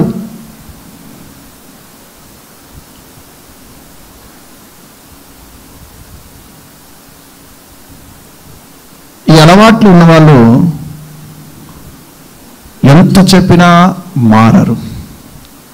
ఈ అలవాట్లు ఉన్నవారు పరిశుద్ధాత్ముడు చెబితేనే వింటారు. చూడండి, పెద్దలు ఆలోచిస్తున్నటువంటి విధానం వేరే ఉంటుంది, యవనస్తులు ఆలోచిస్తున్నటువంటి విధానం వేరే ఉంటుంది. ఈ లోకంలో పెద్దలు ఆలోచిస్తున్నటువంటి విధానం వేరే ఉంటుంది, యవనస్తులు ఆలోచిస్తున్నటువంటి విధానము వేరే ఉంటుంది.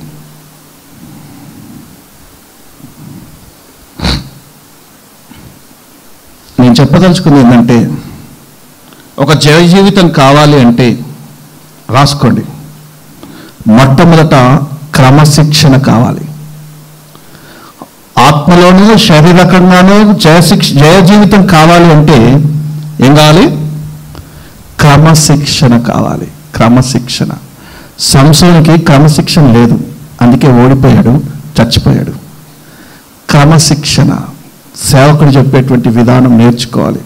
తల్లిదండ్రులు క్రమశిక్షణ పెడితే క్రమశిక్షణలో ఉండాలి. కాదు కూడదు నా ఇష్టం వచ్చినట్టు నేను జీవిస్తాను అంటే జీవితం పొక్కి పాలైపోతుంది. ఇప్పుడు తెలియదు మీకు, వయసు ఊడిపోయి వయసు పైపడిపోయి నువ్వు లేవలేనటువంటి పరిస్థితులు ఉంటే మనం చేసిన ఆజ్ఞ అతిక్రమించినటువంటి విషయాలన్నీ మనకు కనిపిస్తుంటాయి. మనం చేసిన పాపాలన్నీ మనకి స్క్రీన్ ముందు వేసి చూపిస్తుంటాడు. మనం వృధా చేసిన సమయాలన్నీ స్క్రీన్ ముందు వేసి చూపిస్తుంటాడు. దేవునికి వ్యతిరేకంగా ఉన్న రోజులన్నీ స్క్రీన్ ముందు వేసి చూపిస్తుంటాడు. ఆ రోజు నువ్వేం చేయలేవు. నాకు బలము ఉన్నంత వరకు చేయలేదు ప్రభు సేవను, బలమంతా పోయాక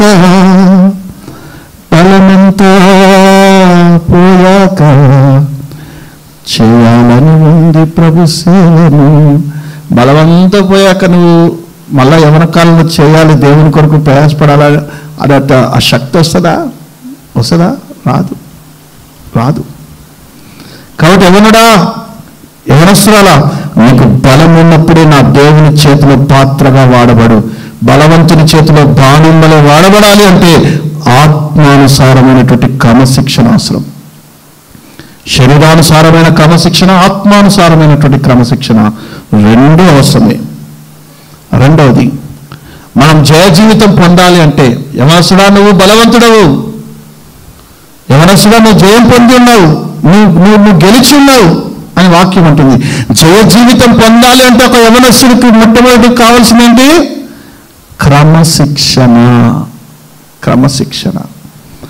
రెండవది, క్రమశిక్షణ అంటే అది డిసిప్లైన్. ఈరోజు సంఘంలో అందరూ కింద ఎందుకు కూర్చుంటారు? చాలా మీద కూర్చోవచ్చుగా. ఎందుకంటే డిసిప్లైన్, క్రమశిక్షణ. కాళ్ళు చేతుల్లో ప్లేసిన ఇటు తిరిగి ఎందుకు కూర్చుంటారు? క్రమశిక్షణ. ఈ క్రమశిక్షణలో కనుక మనం ఉంటే జయ జీవితం పొందుతాం. రెండవది, అర్పించుకోవాలి. జీవితాన్ని అర్పించుకోవాలి. దేవుని కోసం మన బ్రతుకుని అర్పించాలి. నీకోసం కాదు. నిన్న ఈ జీవితం నీకోసం కాదు, దేవుని కోసము. దేవుడు నిన్ను సృజించాడు ఎందుకంటే నీకోసం కాదు, దేవుని కోసం. నీ ఇహలోక సంబంధమైన కోరికలు ఈ శరీరంలో తీర్చుకోవడానికి కాదు, దేవుని ఉద్దేశం నీలో నెరవేర్చడం కొరకు. అర్థమవుతుందా? దేవుని తలంపు నీలో నెరవేరడం కొరకు, దేవుని ప్రణాళిక నీలో నెరవేరడం కొరకు ఒక శరీరం. అందుకే రెండవ పాయింట్, మనల్ని మనము అర్పించుకోవాలి.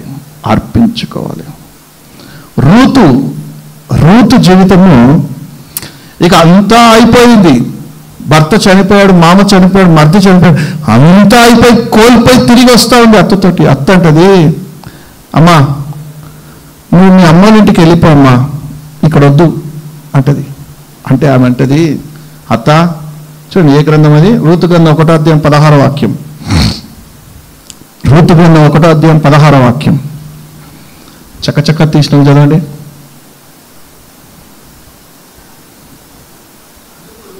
అందుకు రూతు, నా ఎంబడి రావద్దనియో, నన్ను విడిచిపెట్టమనియో, నన్ను బ్రతిమాలుకొనవద్దు, నీ వెళ్ళు చోటుకే నేను వస్తాను, నీ ఉండే చోటునే నేను ఉంటాను, నీ జనమే నా జనము, నీ దేవుడే నా దేవుడు. తను తాను సమర్పించుకుంది, అర్పించేసుకుంది అత్తకి కదా. అవునా కదా? అంటే తన జీవితం ఎప్పుడు అర్పించుకుంది అంటే వివాహం అయినప్పుడే అర్పించుకునేసింది. భర్తని, తన కొడుకుని వివాహం చేసుకున్నప్పుడే ఈ జనమే ఇక నా జనము అని తను తాను అర్పించేసుకుంది. అర్పించుకున్నటువంటి క్రమంలోనే అత్తతో వెళ్ళిపోయింది. అంతా అయిపోయింది అనుకున్నటువంటి రూతు జీవితంలో, ఇక ఆ యవ్వన స్త్రీ జీవితంలో అన్నీ కోల్పోయింది అనుకున్నటువంటి సమయంలో శక్తిగల దేవుడు తర్వాత ఆమెను కట్టి నిర్మించి అందంగా తీర్చిదిద్ది యేసు ప్రభుకి తల్లిగా మార్చివేశాడు. నమ్మిన బిడ్డల చప్పలు కొడుతూ ప్రభురా మనం పెడదాం. హల్లెలూయా. అందుకని సౌకర్యం రాశాడు, వైందవ్య వైరస్యాన రూతమ్మ జీవితాన్ని పెళ్లి కుమార్తెగా మార్చిన నజరేయుడా, నీకే తల్లిగా మార్చిన, ఏమిచ్చినా నీవునమే తీరునా, ఒదిగిపోతానయ్యా నీ కౌగిలిలో. అంటే సమర్పించుకోవాలా, ఒక కార్యం కొరకు సమర్పించుకోవాలా, దేవుని పని కొరకు సమర్పించుకోవాలా, దేవుని సేవ కొరకు సమర్పించుకోవాలా, నీ కుటుంబం కొరకు సమర్పించుకోవాలా. అర్థమవుతుందా? ఈ రోజుల్లో అమ్మ ఒక గ్లాస్ నీళ్ళు అడిగితే ఇచ్చే పొజిషన్లో లేరు కొడుకులు, ఉన్నారా?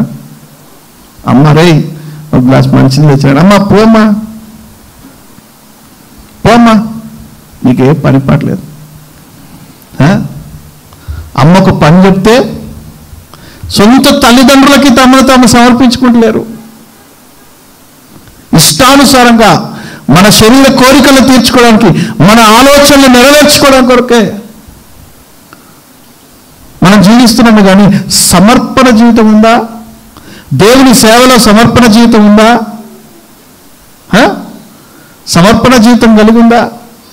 ఆదివారం ఆరాధనకు సమర్పించుకోవాలి, నిన్ను నువ్వు సమర్పించుకోవాలన్న జీవితం ఉందా? వినయ్ విజయ్ సమర్పణ కలిగినటువంటి జీవితం. ఓకే, ఈ సమర్పణ కలిగినటువంటి జీవితం ఏం చేసిందంటే ప్రతి సంఘంలో జరిగే ప్రతి కార్యక్రమంలో వాళ్ళు ముందు కనిపించాల్సిందే. ఒకవేళ వాళ్ళు గనక వాళ్ళ స్థానాలను గనక నిలుపుకోకపోతే సమర్పణ లేనట్టే. అర్థమవుతుందా? అందుకే మన సంఘంలో కొంతమంది సమర్పణ లేదు కాబట్టే పనులు ఇవ్వట్లేదు. నేను సమర్పణ లేదు కాబట్టే బాధ్యతగా పనులు అప్పచెప్తలేను. ఎందుకంటే సమర్పణ కలిగి నేను దీంట్లో సమర్పణ కలిగి ఉంటాను నా మరణ పర్యంతన వరకు. సమర్పణ అంటే ఏంటి? నా మరణ పర్యంతరం వరకు, యేసయ్య రాకడ వరకు ఈ పనిలో నేను నమ్మకంగా ఉంటాను అనేవాళ్ళే కావాలి. దాన్ని సమర్పణ అంటారు. 4 రోజులు చేసి 5వ రోజు వెళ్ళిపోయేది సమర్పణ కాదు. 4 నెలలు చేసి 5వ నెల విడిచిపెట్టేది సమర్పణ. సమర్పించుకోవడము. నేను మెస్సియా మినిస్ట్రీస్లో తూప్రాన్పేట మందిరంలో నేను ప్రతి నెల ప్రతి వారం కల్పిస్తాను. ఇక్కడ నేను సేవకునిగా నన్ను నేను సమర్పించుకున్నాను కాబట్టి ఇక్కడ నేను కనిపించాల్సిందే. అవునా కదా? అట్లా మిమ్మల్ని మీరు దేవుని కొరకు సమర్పించుకోవాలి, దేవుని కార్యాల కొరకు సమర్పించుకోవాలి, మీ కుటుంబాల కొరకు సమర్పించుకోవాలి. అప్పుడే జయ జీవితం లభిస్తుంది. నమ్మిన దగ్గరగా చెప్పలు కొడుతూ ప్రభునామమున పెడతాం. హల్లెలూయా. జయ జీవితం కావాలంటే మొట్టమొదటిది చెప్పాలి. మొట్టమొదటిది క్రమశిక్షణ, రెండవది సమర్పణ. క్రమశిక్షణ లేకపోతే జీవితంలో ఎవడూ బాగుపడాడు. సమర్పణ లేకపోతే విజయం కలగదు. విజయం కావాలంటే క్రమశిక్షణ కావాలి, సమర్పణ కావాలి. మూడవది మన జీవితంలో విడుదల కావాలి. ఏం కావాలి? జయ జీవితం కావాలంటే విడుదల కావాలి. మీరు చెప్పండి, ఏ విషయాల్లో విడుదల కావాలి? ఏ విషయాల్లో విడుదల కావాలని కోరుకుంటున్నారు? పబ్జి ఆడేటోళ్ళకి విడుదల కావాలా? నా నోరుతోటి టిక్ టాక్ అనేసి అప్పుడు ఒక యాప్ ఉండేది. ఆ టిక్ టాక్ యాప్ చూసి పెళ్ళైన స్త్రీలు, పెళ్లి కాని స్త్రీలు, ముసలోళ్ళు, ముతకోళ్ళు అందరూ ప్రావీణ్యం వినియోగిస్తున్నారు వీడియో ముందుకు వచ్చి. ఈ దరిద్రం ఎందుకు రా నాయన అని ప్రభు ఈ టిక్ టాక్ నాశనం అయిపోతున్నా. టిక్ టాక్ పోయింది. కొత్తగా వచ్చిన సాతాను వాడు టెక్నాలజీ వాడుతాడు, కొత్తగా తీస్తున్నాడు వాడు. ఈ విషయాల్లో విడుదల కావాలి. పాపపు జీవితం నుంచి విడుదల కావాలి. ఈ లోక మాలిన్యాల నుండి విడుదల కావాలి. అర్థమవుతుందా? సాతాను కట్ల నుండి విడుదల కావాలి. ఈ భయంకరమైనటువంటి ఈ శరీర కోరికలు తీర్చుకునే విషయంలో నుండి విడుదల కావాలి. మీరు వాటిలో బంధించబడి ఉన్నారేమో, బంధించబడి ఉన్నారు. ఈ బంధించబడ కట్టు నుండి విడుదల కావాలి. నేనంటాను, యోహాను సువార్తలో 1వ అధ్యాయం అనుకుంటా, చూడండి. యోహాను సువార్త 3వ అధ్యాయం ముగిస్తాను ఇక్కడ, అయిపోయింది. యోహాను సువార్త 3వ అధ్యాయము 8 క్షమించాలి 4:7. యోహాను సువార్త 4:7. సమరయ స్త్రీ ఒక్కతే అక్కడికి రాగా ఆమెను అడిగాను,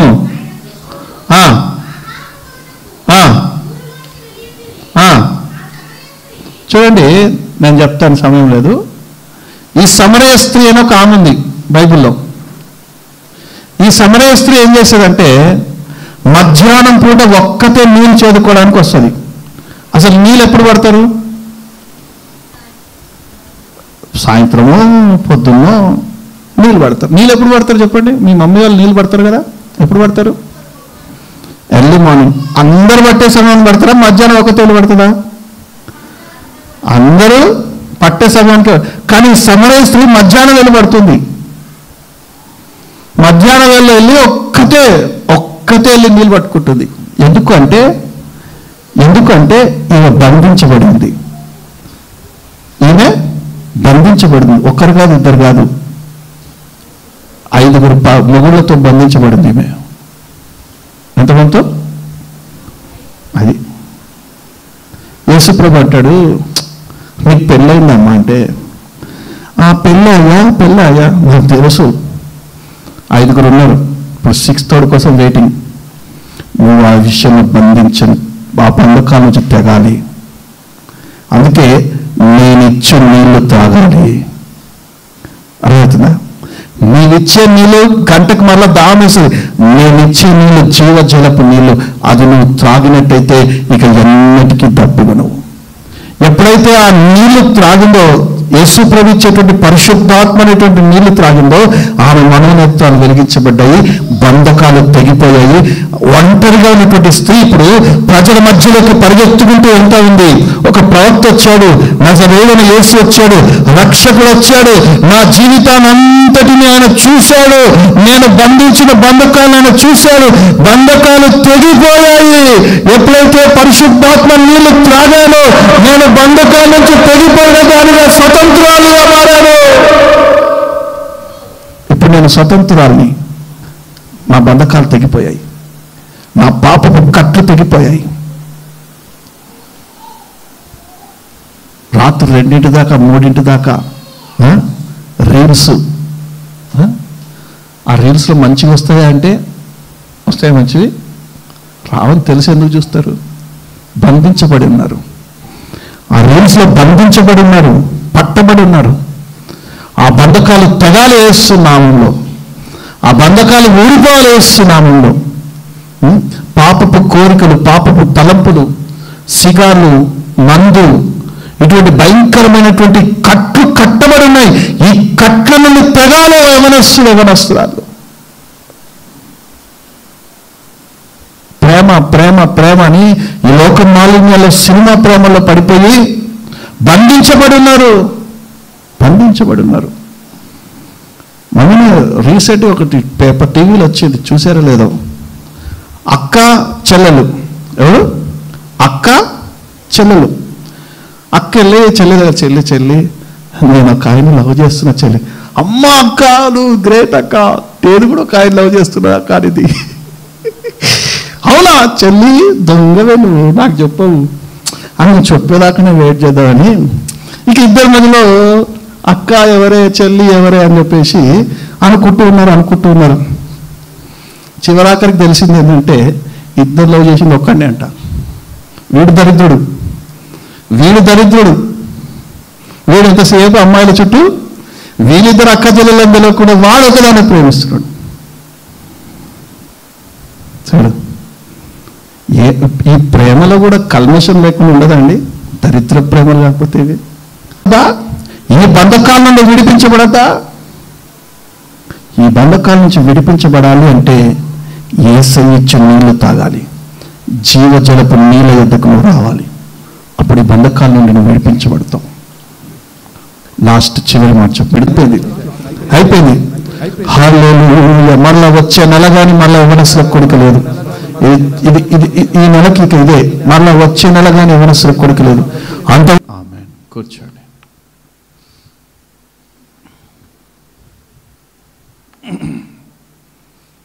హల్లెలూయా. నేను యవనస్తుడిగా ఉన్నప్పుడు ఒక 22 ఇయర్స్ అట్లా. ఇప్పుడు ముసలోన్న అంటే ఇప్పుడు ముసలోని కాదు, ఇప్పుడు యవనస్తునే.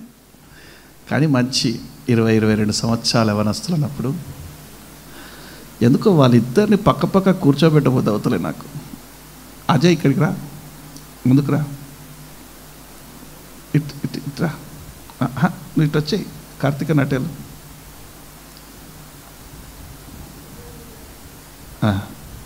అది కూర్చో. అజయ్కి ముందు వరుసలో లైన్ ఇవ్వండి. అది ముందు వరుసలో స్థలం వేయండి. గుడ్.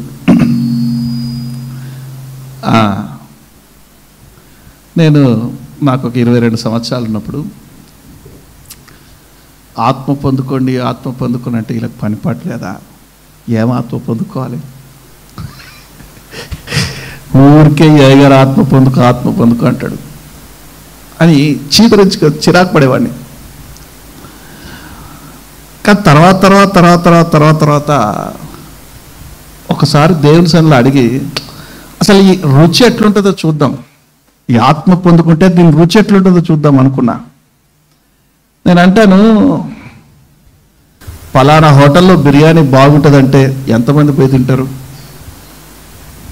నేను ఇప్పుడు ఏదైనా హోటల్ అడ్రస్ చెప్పాను అనుకో, తూప్రాన్పేటలో కొత్తగా పడ్డదంట బిర్యానీ సెంటర్. వెళ్ళేటప్పుడు టేస్ట్ చేయకుండా వెళ్ళకండి, చాలా అద్భుతంగా ఉంటుంది ఆడ టేస్ట్. అంటే ఎంతమంది తింటారు?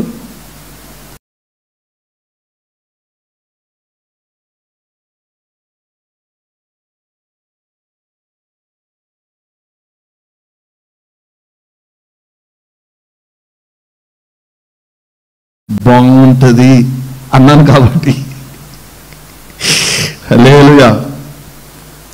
అందరూ ఆత్మ పొందుకంటే అప్పుడు నేను కూడా ఎందుకో ఆత్మ పొందుకుందాంలే అనేసి ఒకసారి ఎట్లుంటుందో, పరిశుద్ధాత్ముడా నన్ను ఆవరించు, నాతో మాట్లాడు అని నేను ఎప్పుడైతే అడిగానో,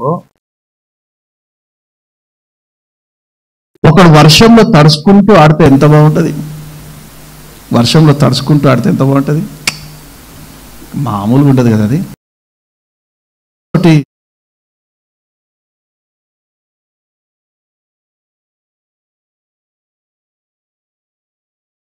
సూపర్ ఉంటుంది కదా, ఎంజాయ్ చేస్తాం. జ్వరం వస్తుందా తర్వాత ఇష్యూ, జలుబు చేస్తుందా తర్వాత ఇష్యూ, కానీ ఆ ఆనందం వేరేలా ఉంటుంది. మనం కూడా పరిశుద్ధాత్ముని అడిగితే పరిశుద్ధాత్మ చేత ఆయన అదే రాశాడు ఇక్కడ, నేను నీలో తడిసిపోయేంతగా నేను ఆనందిస్తూ, నేను నీలో పరిశుద్ధాత్మలో నేను తడిసిపోతూ ఆనందిస్తూ నేను చూడాలి ప్రభా. తడిసేదను నీ జీవనదిలో తడిసి ఆనందిస్తాను. ఎలాగట? తడుస్తాను నీ జీవనదిలో తడిసి ఆనందిస్తానంట. స్విమ్మింగ్ పూల్లో ఈత కొడతాం చూడు, ఎంత ఆనందం కొడతాం. అట్లనే మనం కూడా స్విమ్మింగ్ పూల్లో ఈత కొట్టినట్టుగా పరిశుద్ధాత్మలో తడిసి అలా ఆనందిస్తూ ఉండాలంట. నమ్మిన దగ్గరగా చెప్పలు కొడుతూ ప్రభునామమున పడదాం. హల్లెలూయా. మంచిది, కాసేపు వాక్యం చెప్పి ముగించేస్తాను. 1 యోహాను 2వ అధ్యాయం 13వ వాక్యం.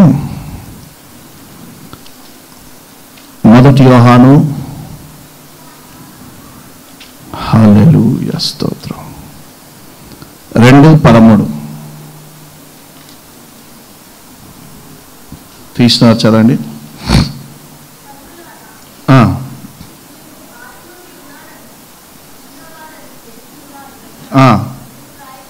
రాయిచున్నాను, యవ్వనస్తులారా. చాలమ్మా, అక్కడ ఆపు. యవ్వనస్తులారా, ఓ యవ్వనస్తులారా, మీరేనా? ఇంకెవరున్నారు ఇక్కడ? మీరు దుష్టుని జయించి ఉన్నారు. ఆమెన్. మీరు దుష్టుని జయించి ఉన్నారు.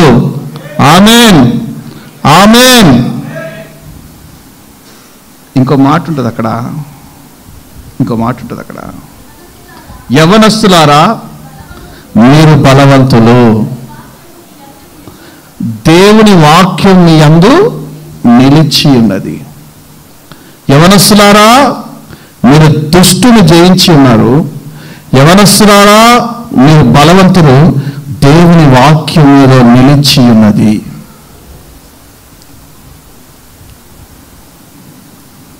బలవంతులు దుష్టుని జయించడం అంటే కుస్తీ పోటీలు పడడం కాదు, ఏది మల్ల యుద్ధం చేయడం కాదు, పాపముతో జయం. హల్లెలూయా. పాపముతో దుష్టుని జయించాలి, పాపాన్ని జయించాలి. ఆల్రెడీ మనలో ఆ బీజం పెట్టాడంట దేవుడు. యవ్వనస్తులారా మీరు బలవంతులు, దేవుని వాక్యం మీలో ఉంది కాబట్టి మీరు బలవంతులు. దుష్టుని జయించేటువంటి శక్తి మీలో ఉంది. కానీ మనం దుష్టునితో ఓడిపోతూ ఉంటాం, దుష్టునికి సరెండర్ అయిపోతూ ఉంటాం.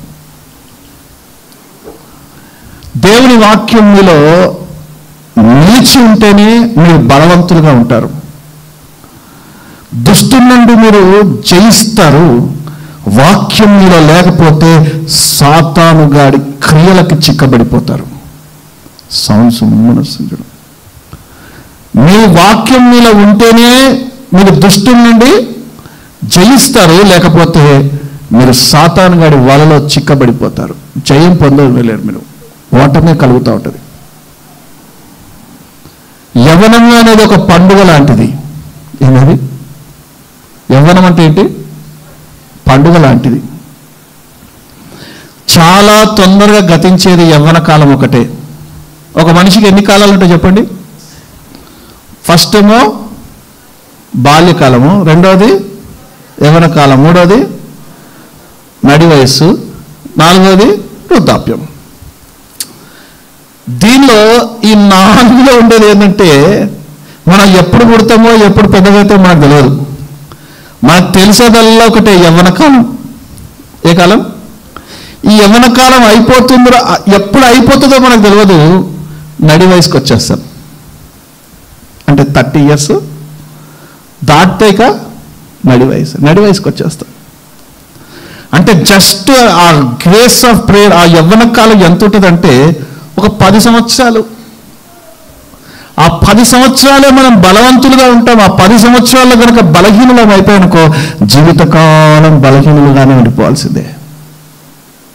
అర్థమవుతుందా? మీరు 30 నుండి 25 years లోపల, 30 years అనుకో, 15 సంవత్సరాల నుంచి 30 సంవత్సరాలు, అంటే ఈ 15 సంవత్సరాలు వాక్యం మీలో నిలిచి ఉండి మీరు బలవంతులుగా ఉండి ఈ లోక మాలిన్యాలు అంటకపోతేనే మిగిలిన జీవితం అంతా కూడా బలవంతులుగా ఉంటారు. లేకపోతే బలహీనులుగా మారిపోతారు. లేకపోతే సాతాను గడికి చిక్కబడి, తృణీకరించబడి, వెలివేయబడి, వెక్కిరించబడి, వెక్కిరి పాలవుతుంది జీవితం. ఈ లోకంలో పెద్దవాళ్ళు చెప్పేది చిన్నవాళ్ళు అస్సలు అంగీకరిస్తారా? పెద్దోళ్ళు ఆలోచించే విధానం వేరే ఉంటుంది, యవ్వనస్తులు ఆలోచించే విధానము వేరే ఉంటుంది. అవునా కదా? నేను అంటాను, నడి వయసుకు వచ్చిన వాళ్ళందరూ యవ్వనస్తులకి బుద్ధి చెప్తున్నారు కదా, నడి వయస్కులో అవలంబించే చెప్తారంటవా? నడి వయస్కులో ఒక 30 సంవత్సరాలు 40 సంవత్సరాలు ఉన్నలో, అరే ఎవరుడా అటెల్లకరా, అమ్మ ఎవరురా అటెల్లకమ్మా అని అంటారు కదా, వాళ్ళు దాన్ని పాటించే చెప్తారంటవా? అంటే వీళ్ళు ఎవరమంతా ఏం చేశారు? వీళ్ళు అది అనుభవం వస్తే కానీ తెలియదు. అనుభవము. అందుకే యవ్వన కాలంలో దేవునికి పట్టబడాలి మనం. హల్లెలూయా. నేను సరిగ్గా 20 years, ఎన్ని సంవత్సరాలు? 22 మధ్యలో దేవునికి పట్టబడ్డా. ఎవరికి? అందుకే నా 22 years అప్పుడు నేను దేవుని పట్టబడ్డా కాబట్టి 22 years కిందలకి వాక్యం చెప్పగలుగుతా, 22 years పైనలకి వాక్యము చెప్పగలుగుతా. ఎందుకంటే ఈ సామర్థ్యం నా వల్ల కలిగినది కాదు, కానీ దేవుడే ఆ సామర్థ్యం నాలో యవ్వన కాలంలోనే పెట్టాడు. నా తల్లి గర్భంలో ఉన్నప్పుడే నాలో పెట్టాడు. అది నేను దాన్ని గుర్తెరిగాను కాబట్టి దేవుడు పిలుపుని అందుకొని యెషయా గ్రంథం 40వ అధ్యాయం 1వ వాక్యంలో పేరు పెట్టి నేను పిలిచి ఉన్నాను, నీవు నా సొత్తు అన్నాడు. కాబట్టి నేను వెంటనే దేవునికి సరెండర్ అయిపోయి దేవుని సేవలో ఉన్నా కాబట్టి ఈరోజు దేవుడు నన్ను ఇలా, ఒకవేళ మంచి 22 yearsలో కనుక నేను ఈ లోకం మాలిన్యాలు పడి, దేవుడికే పిలుస్తూనే ఉంటాడులే, ప్రతి సేవకుడు అట్లనే అంటాడు, దేవుడు పిలుస్తుండు సేవకు రమ్మంటుండని. నేను కనుక పెడచెవిన పెట్టుంటే ఈరోజు నేను చెప్పే మాట ఎవరైనా వినేటోడా? 41 years ఈరోజు ఎవరైనా నేను చెప్పే మాట వినేటోలా? చెప్పండి. అదే యవ్వనరా, నువ్వు బలవంతుడవు, దుష్టుని జయించి ఉన్నావు. యవ్వనసురాలా, నువ్వు బలవంతురాలివి, నువ్వు దుష్టుని జయించి ఉన్నావు. నన్ను బిగ్గరగా చెప్పలు కొడుతూ ప్రభునామమున పడదాం. హల్లెలూయా. అందుకే ఈ లోక మాలిన్యాల్లో నుండి చిక్కబడకుండా తప్పించుకోవాలంట మనం. యోసేపు ఈ లోక మాలిన్యాల నుండి తప్పించుకున్నాడు కాబట్టే ఐగుప్తు దేశంలో రాజు తర్వాత రాజంతటా అవ్వగలిగాడు. ఒకవేళ ఈ లోక మాలిన్యాల్లో కనుక యోసేపు చిక్కబడి ఉంటే సంసోన్ లాగా ఎప్పుడో చచ్చిపోయేవాడు.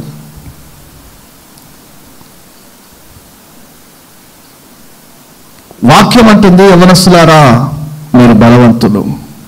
ఈరోజు యవనస్తుల కూడిక ఎందుకు అనుకుంటున్నారు? నాకేమైనా వస్తుందా యవనస్తుల కూడిక పెడితే? మా అమ్మకి ఏమైనా వస్తుందా? మీ తల్లిదండ్రులకు ఏమైనా వస్తుందా? ఏం రాదు. ఈరోజు యవనస్తుల కూడిక ఎందుకు అనుకుంటున్నారు? నాకేం పనిపాట్లు ఎక్కడ పెట్టానా? చెప్పండి. మీ ఎడల దేవుని ఉద్దేశం మీరు తెలుసుకోవాలని, దేవుడు మీ ఎడల ఎటువంటి ప్రణాళిక కలిగి ఉన్నాడో మీరు తెలుసుకోవాలని కదా, అవునా కదా? లోక మాలిన్యాల నుంచి మీరు దూరంపై చేయబడి దేవుని చేత పట్టబడి ఆత్మ చేత నింపబడి వర్షంలో ఆయన కురిపిస్తున్నటువంటి ఆత్మ వర్షంలో తడిసి ఆయన చేత నింపబడి ఆయన ప్రణాళిక నీలో నెరవేరాలనేసి ఈ యవనస్తుల కోరిక. ఓకే, జయ జీవితం ఒక యవనస్తుడు జీవించాలి అంటే, ఒక యవనస్తురాలు ఒక యవనస్తులు జయ జీవితం జీవించాలంటే ఎలా ఉండాలి? గెలిచిన వారెవరు, ఓడిపోయిన వారెవరు? గెలిచిన వారెవరు, ఓడిపోయిన వారెవరు? ఇందాక మనం చూసాం, గెలిచిందేమో యేసు ప్రభు, ఓడిపోయిందేమో సంసోను. యవన జీవితాన్ని ఓడగొట్టుకున్నది సంసోను, గెలిచింది యేసు ప్రభు. ఓడగొట్టుకున్నది సంసోను, గెలిచింది యిర్మీయా ప్రవక్త. ఓకే, మీరు ఇప్పుడు జయ జీవితంగా ఉండాలనుకుంటున్నారా, ఓడిపోయిన వారిగా ఉండాలనుకుంటున్నారా? నేను అంటాను, ఒక గొప్ప హార్స్ రైడర్ లేకపోతే హార్స్ని వీక్షిస్తూ అతని దగ్గర ఒక 10 హార్స్లు ఉన్నాయి, జాకీలను పెట్టుకొని హార్స్ రైడింగ్ చేపిస్తూ ఉంటాడు ఆయన. ఏ గుర్రం అయితే పదే పదే ఓడిపోతుంటుందో ఆ యజమానుడు గన్ తీసుకొని గుర్రాన్ని కాల్చేస్తాడు, పనికిరాది కాటాడు. ఎందుకంటే ఆ యజమానుడికి గెలిచే గుర్రాలే కావాలి, ఓడిపోయే గుర్రాలు వద్దు. మరి నువ్వు ఈ లోక మాలిన్యాలతో సాతానుతో గెలిచే గుర్రంగా ఉంటావా, ఓడిపోయే గుర్రంగా ఉంటావా? చెప్పాలి. గెలిచే గుర్రంగా ఉంటావా, ఓడిపోయే గుర్రంగా ఉంటావా? గెలిచే యవనస్తుడుగా ఉంటావా, ఓడిపోయే యవనస్తులుగా ఉంటావా? కదా, గెలిచే వారికే స్థానం ఉంటుంది. యవనస్తులు కట్టుకోవాలి, తమ జీవితాన్ని తామే కట్టుకోవాలి. శరీర సంబంధమైనటువంటి కట్టుబాట్లు, మనలో కొన్ని ఉండాలి. చిన్నప్పుడు అందరు స్కూల్కి వెళ్ళారు కదా, ఏదో 4వ తరగతో 10వ తరగతో 10వ ఇంటర్మీడియట్ వెళ్ళారు కదా, వెళ్ళారా? ఎంతమంది వెళ్ళారు? అదేందని అడుగుతాం, అందరం వెళ్ళామన్నా. ఇప్పుడు వెళ్తున్నాం కూడా కాలేజీలకి, స్కూళ్ళకి. ఏం నేర్చుకున్నాం మనం అక్కడ? నేను తెలుగు మీడియమే కాబట్టి పొద్దున మనము లేవాలి, పండ్లు బాగా తోమాలి, మంచిగా స్నానం చేయాలి, ఉతికిన బట్టలు తొడగాలి, బ్రేక్ఫాస్ట్ చేయాలి, స్కూల్కి మనము అదేనా మనము ప్లెడ్జ్లో వెళ్ళి నిలబడతాం. All Indians are my brothers and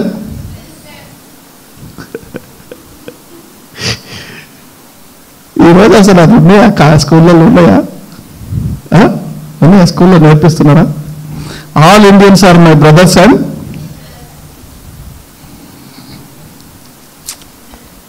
సరే. ఈ శరీర సంబంధమైన కట్టుబాట్లు ఇవి గనక నువ్వు చేయకపోతే ఈ లోకం నేను ఏం చేస్తుంది? పిచ్చోడు అంటది, వదిలేస్తుంది. పొద్దున మనం లేవకపోతే సోమరోడా అంటది. అవునా కదా? పళ్ళు మనం తోమకపోతే గబ్బోడా అంటది. స్నానం చేయకపోతే కంపు కొడుతుంది అంటది. అవునా కదా? ఎవడో ఒక సంవత్సరం నుంచి స్నానం చేయకపోతే ఎట్లుంటాడు వాడు? అంట వెళ్తారా ఆడి దగ్గరికి? సంవత్సరం స్నానం చేయకపోతే ఆడి దగ్గరికి వెళ్తారా? కట్టుబాట్లు, కొన్ని కట్టుబాట్లు ఉంటాయి, శరీర సంబంధమైనటువంటి కట్టుబాట్లు. స్కూల్కి వెళ్ళి all Indians are my brothers అంటారు. మన ఒక కాలేజీలో ఒక స్కూల్లో చూసా, స్కూలే 9th క్లాస్లో 9th క్లాస్ పిల్లలు స్కూల్ డ్రెస్ వేసుకొని సినిమా పాటలు హీరోయిన్ పాడే పాటలకు స్టెప్పులు వేసుకొని టిక్ టాక్లు చేస్తున్నారు. ఏమనంటే ఐఎమ్ ఇన్ లవ్ అంట. సిగ్గు లేదు, చెప్పు తీసుకొని పెట్టేటోళ్ళు లేక అది తీసుకొచ్చి టిక్ టాక్ అది రీల్స్లో పెడుతున్నారట. ఆ ప్రిన్సిపల్ నన్ను కలిసి ఎంతో బాధపడుతాను. చూడన్నా, యవ్వనస్తులు ఇట్లా తయారైపోతున్నారు, 9వ తరగతిలోనే ఇట్లా తయారవుతున్నారు. పోనీ వీళ్ళు ఎట్టయినా పోయి సావని, ఏ టిక్ టాక్లు చేసుకుంటారో, ఏ రీల్స్ చేసుకుంటారో మనకు. నా స్కూల్ డ్రెస్ వేసుకొని నా స్కూల్ పరువు తీస్తున్నాను, మా స్కూల్ డ్రెస్ వేసుకొని మా స్కూల్ పరువు తీస్తున్నారనా? అంటే యవ్వనస్తులు ఎంత తృణీకరించబడుతున్నారు కదా, ఎంత నీచంగా చూస్తున్నారు కదా సమాజంలో యవ్వనస్తులని. ఎందుకు అంటే మనం చేసే నీచమైన పనులే. శరీర సంబంధమైన కట్టుబాట్లు కొన్ని ఉన్నట్టే ఆత్మ సంబంధమైన కట్టుబాట్లు కొన్ని ఉంటాయి. ఆత్మ సంబంధమైన కట్టుబాట్లు నేర్పించాలనే దేవాది దేవుడు మనల్ని ఆత్మ పొందుకో, నువ్వు ఎలా నడవాలో నేను నీకు నేర్పిస్తాను. నీ యవ్వన కాలంలోనే నువ్వు ఎలా పేరు ప్రఖ్యాతులు సంపాదించాలో నేను నీకు నేర్పిస్తాను. నీ యవ్వన కాలంలోనే నేను ఎవడు తృణీకరించకుండా, నీ యవ్వన కాలాన్ని బట్టి ఎవడు నేను తృణీకరించకుండా నేను ఎలా కాపాడుకోవాలో నేను నీకు నేర్పిస్తాను. అట్లనే ఆత్మ కట్టుబాట్లు కూడా కొన్ని నేర్పిస్తాడంట ఆయన. మనకి శారీర సంబంధమైన కట్టుబాట్లే సరిగా నడిపించడం రాదు. వస్తుందా? రాదు. ఇక ఆత్మ సంబంధమైన కట్టుబాట్లు ఎక్కడి నుంచి వస్తాయి? స్కూల్కి పీరియడ్ టైంకి వెళ్ళాలి. ఎంతమంది చేతులు ఎత్తండి. మనం ఎప్పుడైనా పీరియడ్ అయిపోయిన తర్వాత వెళ్తాం అనుకోండి. హల్లెలూయా. అలాగా దేవుని సన్నిధిలో ఆత్మ కట్టుబాట్లు కొన్ని ఉండాలి. పెద్దల మాట విని నీతిని అనుసరించి శరీరకంగా నడుచుకునేటువంటి కొన్ని అయితే, ఆత్మను పొందుకొని ఆత్మానుసారంగా నడుచుకునే కొన్ని ఉంటాయి. అర్థమవుతుందా? న్యాయాధిపతుల గ్రంథం 13వ అధ్యాయం 4వ వాక్యంలో సంసోను తల్లితో పరిశుద్ధాత్ముడు అంటున్నాడు, నీ గర్భం తెరవబడుతుంది, సంసోను అనే కుమారుడు పుడతాడు, వాడు నాజీరు చేయబడ్డవాడు, వాడు ఒక ప్రణాళిక కలిగిన వాడు, వాడు ఫిలిస్తీన్లను చంపుతాడు, వాడు ఇజ్రాయెల్ పక్షాన్ని నిలుస్తాడు అంటే ఈయన ఆ శరీర సంబంధమైనటువంటి స్థితిని కోల్పోయాడు, ఆత్మ సంబంధమైన స్థితిని కోల్పోయాడు. శరీర సంబంధమైన కట్టుబాట్లని కోల్పోయాడు, ఆత్మ సంబంధమైన కట్టుబాట్లను కూడా కోల్పోయాడు. చూడండి, న్యాయాధిపతుల గ్రంథం 14వ వాక్యం చదవండి. 13, 14 త్వరగా. ద్రాక్షరసమైనను మద్యమైనను తాగకూడదు. ఇది సంసోనికి దేవుడు నియమించినటువంటి కట్టుబాట్లు. సంసోను తల్లికి చెప్పాడు, ఇలా ఉండాలి కుమారుడు అనేసి. తల్లి చెప్పగలిగిందా? చెప్పిన వినే స్టేజ్లో ఉన్నాడా? చెప్పిన వినే స్టేజ్లో ఉన్నాడా? ఏమయ్యాడు? లాస్ట్కి చచ్చిపోయాడు. చచ్చిన స్థితిలో ఫిలిస్తీన్ల చేతిలో ఆటబొమ్మగా మిగిలిపోయాడు. స్త్రీని వెంబడించాడు, తినకూడదన్నటువంటి ఎంగిలి తేనెను తిన్నాడు, చేయకూడదనేవే చేస్తున్నాడు.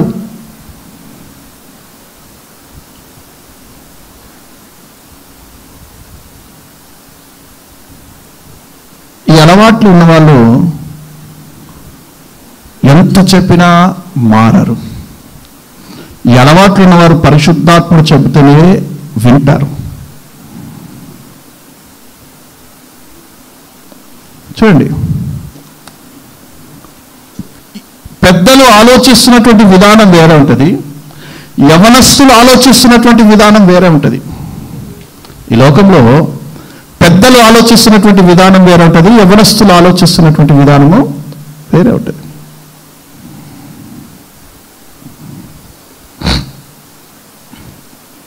నేను చెప్పదలుచుకుంది ఏంటంటే, ఒక జయ జీవితం కావాలి అంటే రాసుకోండి, మొట్టమొదట క్రమశిక్షణ కావాలి. ఆత్మలోనూ శారీరకంగానూ జయ జీవితం కావాలి అంటే ఏం కావాలి? క్రమశిక్షణ కావాలి. క్రమశిక్షణ. సంసోనుకి క్రమశిక్షణ లేదు, అందుకే ఓడిపోయాడు, చచ్చిపోయాడు. క్రమశిక్షణ. సేవకుడు చెప్పేటువంటి విధానం నేర్చుకోవాలి. తల్లిదండ్రులు క్రమశిక్షణ పెడితే క్రమశిక్షణలో ఉండాలి. కాదు కూడదు నా ఇష్టం వచ్చినట్టు నేను జీవిస్తాను అంటే జీవితం పొక్కి పాలైపోతుంది. ఇప్పుడు తెలియదు మీకు, వయసు ఊడిపోయి వయసు పైపడిపోయి నువ్వు లేవలేనటువంటి పరిస్థితులు ఉంటే మనం చేసిన ఆజ్ఞ అతిక్రమించినటువంటి విషయాలన్నీ మనకు కనిపిస్తుంటాయి. మనం చేసిన పాపాలన్నీ మనకి స్క్రీన్ ముందు వేసి చూపిస్తుంటాడు. మనం వృధా చేసిన సమయాలన్నీ స్క్రీన్ ముందు వేసి చూపిస్తుంటాడు. దేవునికి వ్యతిరేకంగా ఉన్న రోజులన్నీ స్క్రీన్ ముందు వేసి చూపిస్తుంటాడు. ఆ రోజు నువ్వేం చేయలేవు. నాకు బలము ఉన్నంత వరకు చేయలేదు ప్రభు సేవను, బలమంతా పోయాక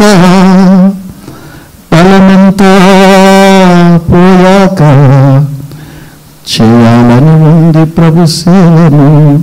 బలమంతా పోయాక నువ్వు మళ్ళా యవన కాలంలో చేయాలి, దేవుని కొరకు ప్రయాసపడాలా అదట ఆ శక్తి వస్తుందా? రాదు. కాబట్టి యవనస్తురాలా, నీకు బలం ఉన్నప్పుడే నా దేవుని చేతిలో పాత్రగా వాడబడు. బలవంతుని చేతిలో బాణంలో వాడబడాలి అంటే ఆత్మానుసారమైనటువంటి క్రమశిక్షణ అవసరం. శరీరానుసారమైన క్రమశిక్షణ, ఆత్మానుసారమైనటువంటి క్రమశిక్షణ రెండూ అవసరమే. రెండవది, మనం జయ జీవితం పొందాలి అంటే, యవనస్తుడా నువ్వు బలవంతుడవు, యవనస్తుడా నువ్వు జయం పొంది ఉన్నావు, నువ్వు గెలిచి ఉన్నావు అని వాక్యం అంటుంది. జయ జీవితం పొందాలి అంటే ఒక యవనస్తుడికి మొట్టమొదటి కావాల్సిందేంటి? క్రమశిక్షణ. రెండవది, క్రమశిక్షణ అంటే అది డిసిప్లైన్. ఈరోజు సంఘంలో అందరూ కింద ఎందుకు కూర్చుంటారు? చాలా మీద కూర్చోవచ్చుగా. ఎందుకంటే డిసిప్లైన్, క్రమశిక్షణ. కాళ్ళు చేతులు నొప్పి వేసిన ఇటు తిరిగి ఎందుకు కూర్చుంటారు? క్రమశిక్షణ. ఈ క్రమశిక్షణలో కనుక మనం ఉంటే జయ జీవితం పొందుతాం. రెండవది, అర్పించుకోవాలి. జీవితాన్ని అర్పించుకోవాలి. దేవుని కోసం మన బ్రతుకుని అర్పించాలి. నీకోసం కాదు. నిన్న ఈ జీవితం నీకోసం కాదు, దేవుని కోసము. దేవుడు నిన్ను సృజించాడు ఎందుకంటే నీకోసం కాదు, దేవుని కోసం. నీ ఇహలోక సంబంధమైన కోరికలు ఈ శరీరంలో తీర్చుకోవడానికి కాదు, దేవుని ఉద్దేశం నీలో నెరవేర్చడం కొరకు. అర్థమవుతుందా? దేవుని తలంపు నీలో నెరవేరడం కొరకు, దేవుని ప్రణాళిక నీలో నెరవేరడం కొరకు ఒక శరీరం. అందుకే రెండవ పాయింట్, మనల్ని మనము అర్పించుకోవాలి. రూతు జీవితము ఇక అంతా అయిపోయింది. భర్త చనిపోయాడు, మామ చనిపోయాడు, మర్ది చనిపోయాడు, అంతా అయిపోయి కోల్పోయి తిరిగి వస్తూ ఉంది అత్తతోటి. అత్త అంటది, అమ్మా నువ్వు మీ అమ్మోళ్ళ ఇంటికి వెళ్ళిపో అమ్మా, ఇక్కడ వద్దు అంటది. అంటే ఆమె అంటది, అత్త చూడండి ఏ గ్రంథం అది? రూతు గ్రంథం 1వ అధ్యాయం 16వ వాక్యం. రూతు గ్రంథం 1వ అధ్యాయం 16వ వాక్యం. చక్కచక్క తీసినవి చదవండి.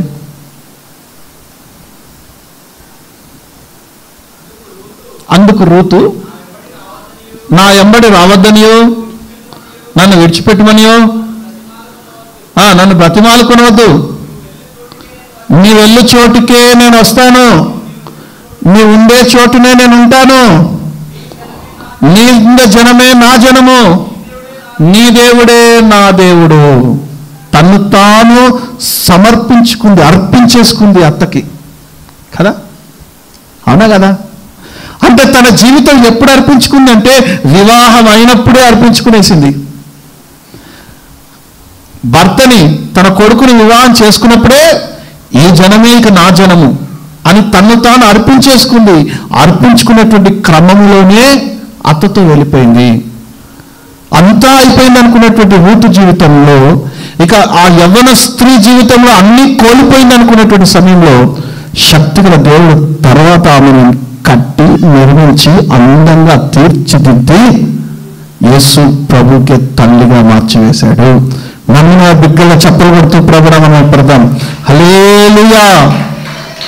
అందుకని చౌకలు రాశాడు, వైందవ్య వైరస్యాన రూతమ్మ జీవితాన్ని పెళ్లి కుమార్తెగా మార్చిన నజరేయుడా, నీకే తల్లిగా మార్చిన ఏమిచ్చినా నీవునమే తీరునా,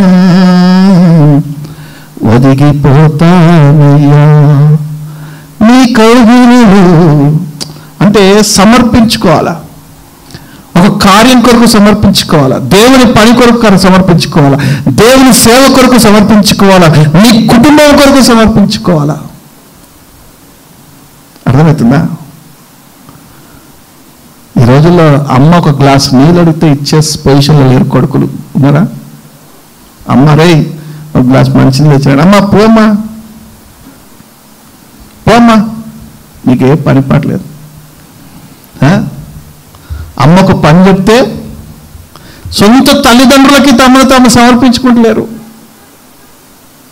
ఇష్టానుసారంగా మన శరీర కోరికలు తీర్చుకోవడానికి, మన ఆలోచనలు నెరవేర్చుకోవడం కొరకే మనం జీవిస్తున్నాము. కానీ సమర్పణ జీవితం ఉందా? దేవుని సేవలో సమర్పణ జీవితం ఉందా? సమర్పణ జీవితం కలిగి ఉందా? ఆదివారం ఆరాధనకు సమర్పించుకోవాలి, నిన్ను నువ్వు సమర్పించుకోవాలన్న జీవితం ఉందా? వినయ్ విజయ్ సమర్పణ కలిగినటువంటి జీవితం. ఓకే, ఈ సమర్పణ కలిగినటువంటి జీవితం ఏం చేసిందంటే ప్రతి సంఘంలో జరిగే ప్రతి కార్యక్రమంలో వాళ్ళు ముందు కనిపించాల్సిందే. ఒకవేళ వాళ్ళు గనక వాళ్ళ స్థానాలను గనక నిలుపుకోకపోతే సమర్పణ లేనట్టే. అర్థమవుతుందా? అందుకే మన సంఘంలో కొంతమంది సమర్పణ లేదు కాబట్టే పనులు ఇవ్వట్లేదు. నేను సమర్పణ లేదు కాబట్టే బాధ్యతగా పనులు అప్పచెప్తలేను. ఎందుకంటే సమర్పణ కలిగి నేను దీంట్లో సమర్పణ కలిగి ఉంటాను నా మరణ పర్యంతన వరకు. సమర్పణ అంటే ఏంటి? నా మరణ పర్యంతరం వరకు, యేసయ్య రాకడ వరకు ఈ పనిలో నేను నమ్మకంగా ఉంటాను అనేవాళ్ళే కావాలి. దాన్ని సమర్పణ అంటారు. 4 రోజులు చేసి 5వ రోజు వెళ్ళిపోయేది సమర్పణ కాదు. 4 నెలలు చేసి 5వ నెల విడిచిపెట్టేది సమర్పణ. సమర్పించుకోవడము. నేను మెస్సియా మినిస్ట్రీస్లో తూప్రాన్పేట మందిరంలో నేను ప్రతి నెల ప్రతి వారం కల్పిస్తాను. ఇక్కడ నేను సేవకునిగా నన్ను నేను సమర్పించుకున్నాను కాబట్టి ఇక్కడ నేను కనిపించాల్సిందే, అవునా కదా? అట్లా మిమ్మల్ని మీరు దేవుని కొరకు సమర్పించుకోవాలి, దేవుని కార్యాల కొరకు సమర్పించుకోవాలి, మీ కుటుంబాల కొరకు సమర్పించుకోవాలి. అప్పుడే జయ జీవితం లభిస్తుంది. నమ్మిన దగ్గరగా చెప్పలు కొడుతూ ప్రభువుని పెడతాం. హల్లెలూయా. జయ జీవితం కావాలంటే మొట్టమొదటిది చెప్పాలి. మొట్టమొదటిది క్రమశిక్షణ, రెండవది సమర్పణ. క్రమశిక్షణ లేకపోతే జీవితంలో ఎవ్వడూ బాగుపడాడు. సమర్పణ లేకపోతే విజయం కలగదు. విజయం కావాలంటే క్రమశిక్షణ కావాలి, సమర్పణ కావాలి. మూడవది మన జీవితంలో విడుదల కావాలి. ఏం కావాలి? జయ జీవితం కావాలంటే విడుదల కావాలి. మీరు చెప్పండి, ఏ విషయాల్లో విడుదల కావాలి? ఏ విషయాల్లో విడుదల కావాలని కోరుకుంటున్నారు? పబ్జి ఆడేటోళ్ళకి విడుదల కావాలా? నా నోరుతోటి టిక్ టాక్ అనేసి అప్పుడు ఒక యాప్ ఉండేది. ఆ టిక్ టాక్ టిక్టాక్ యాప్ చూసి పెళ్ళైన స్త్రీలు, పెళ్లి కాని స్త్రీలు, ముసలోళ్ళు, ముతకోళ్ళు అందరూ ప్రావీణ్యం వినియోగిస్తున్నారు వీడియో ముందుకు వచ్చి. ఈ దరిద్రం ఎందుకు రా నాయన అని ప్రభు ఈ టిక్టాక్ నాశనం అయిపోతున్నా. టిక్టాక్ పోయింది, కొత్తదేదో వచ్చింది. సాతాను వాడు టెక్నాలజీ వాడుతాడు, కొత్తదేదో తీస్తున్నాడు వాడు. ఈ విషయాల్లో విడుదల కావాలి, పాపపు జీవితం నుంచి విడుదల కావాలి, ఈ లోక మాలిన్యాల నుండి విడుదల కావాలి. అర్థమవుతుందా? సాతాను కట్ల నుండి విడుదల కావాలి. ఈ భయంకరమైనటువంటి ఈ శరీర కోరికలు తీర్చుకునే విషయంలో నుండి విడుదల కావాలి. మీరు వాటిలో బంధించబడి ఉన్నారేమో, బంధించబడి ఉన్నారు. ఈ బంధించబడ కట్టు నుండి విడుదల కావాలి, విడుదల కావాలి. నేనంటాను యోహాను సువార్తలో 1వ అధ్యాయం అనుకుంటా, చూడండి. యోహాను సువార్త 3వ అధ్యాయం ముగిస్తాను ఇక్కడ, అయిపోయింది. యోహాను సువార్త 3వ అధ్యాయము 8 క్షమించాలి 4:7. యోహాను సువార్త 4:7. సమరయ స్త్రీ ఒక్కతే అక్కడికి రాగా ఆమెను అడిగాను,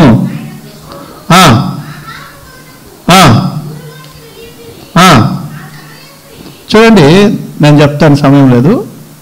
ఈ సమరయ స్త్రీ అని ఒక ఆమె ఉంది బైబిల్లో. ఈ సమరయ స్త్రీ ఏం చేసేదంటే మధ్యాహ్నం పూట ఒక్కతే నీళ్ళు చేదుకోవడానికి వస్తుంది. అసలు నీళ్ళు ఎప్పుడు పడతారు? సాయంత్రమో పొద్దున్నో నీళ్ళు పడతారు. నీళ్ళు ఎప్పుడు పడతారు చెప్పండి? మీ మమ్మీ వాళ్ళు నీళ్ళు పడతారు కదా, ఎప్పుడు పడతారు? Early morning. అందరూ పట్టే సమయం పడతారా? మధ్యాహ్నం ఒకతేళ్ళు పడుతుందా? అందరూ పట్టే సమయానికి. కానీ సమరయ స్త్రీ మధ్యాహ్నం వెళ్ళి పడుతుంది. మధ్యాహ్నం వెళ్ళి ఒక్కతే వెళ్ళి నీళ్ళు పట్టుకుంటుంది. ఎందుకంటే ఈమె బంధించబడింది. ఈమె బంధించబడింది. ఒక్కరు కాదు, ఇద్దరు కాదు, 5 మొగుళ్ళతో బంధించబడింది ఈమె. ఎంతమందితో? అది యేసుప్రభు అంటాడు, నీకు పెళ్ళయిందమ్మా అంటే, పెళ్ళాయా నాకు తెలుసు, 5 ఉన్నారు, ఇప్పుడు 6th కోసం వెయిటింగ్. నువ్వు ఆ విషయంలో బంధించని ఆ బంధకాల నుంచి తెగాలి. అందుకే నేనిచ్చే నీళ్లు తాగాలి. అర్థమవుతుందా? నీవిచ్చే నీళ్ళు గంటకు మరలా దాహం వేస్తుంది. నేనిచ్చే నీళ్ళు జీవజలపు నీళ్ళు. అది నువ్వు త్రాగినట్టయితే ఇక ఎన్నిటికీ దప్పిగను. ఎప్పుడైతే ఆ నీళ్లు త్రాగిందో, యేసు ప్రభు ఇచ్చేటువంటి పరిశుద్ధాత్మ అనేటువంటి నీళ్లు త్రాగిందో, ఆమె మనోనేత్రాలు వెలిగించబడ్డాయి, బంధకాలు తెగిపోయాయి. ఒంటరిగా ఉన్నటువంటి స్త్రీ ఇప్పుడు ప్రజల మధ్యలోకి పరిగెత్తుకుంటూ వెళ్తా ఉంది. ఒక ప్రవక్త వచ్చాడు, నజరేయుడైన యేసు వచ్చాడు, రక్షకుడు వచ్చాడు. నా జీవితాన్ని అంతటిని ఆయన చూశాడు. నేను బంధించిన బంధకాలను ఆయన చూశాడు. బంధకాలు తెగిపోయాయి. ఎప్పుడైతే పరిశుద్ధాత్మ నీళ్లు త్రాగానో, నేను బంధకాల నుంచి తెగిపోయిన దానిగా స్వతంత్రాలుగా మారాను. ఇప్పుడు నేను స్వతంత్రాల్ని.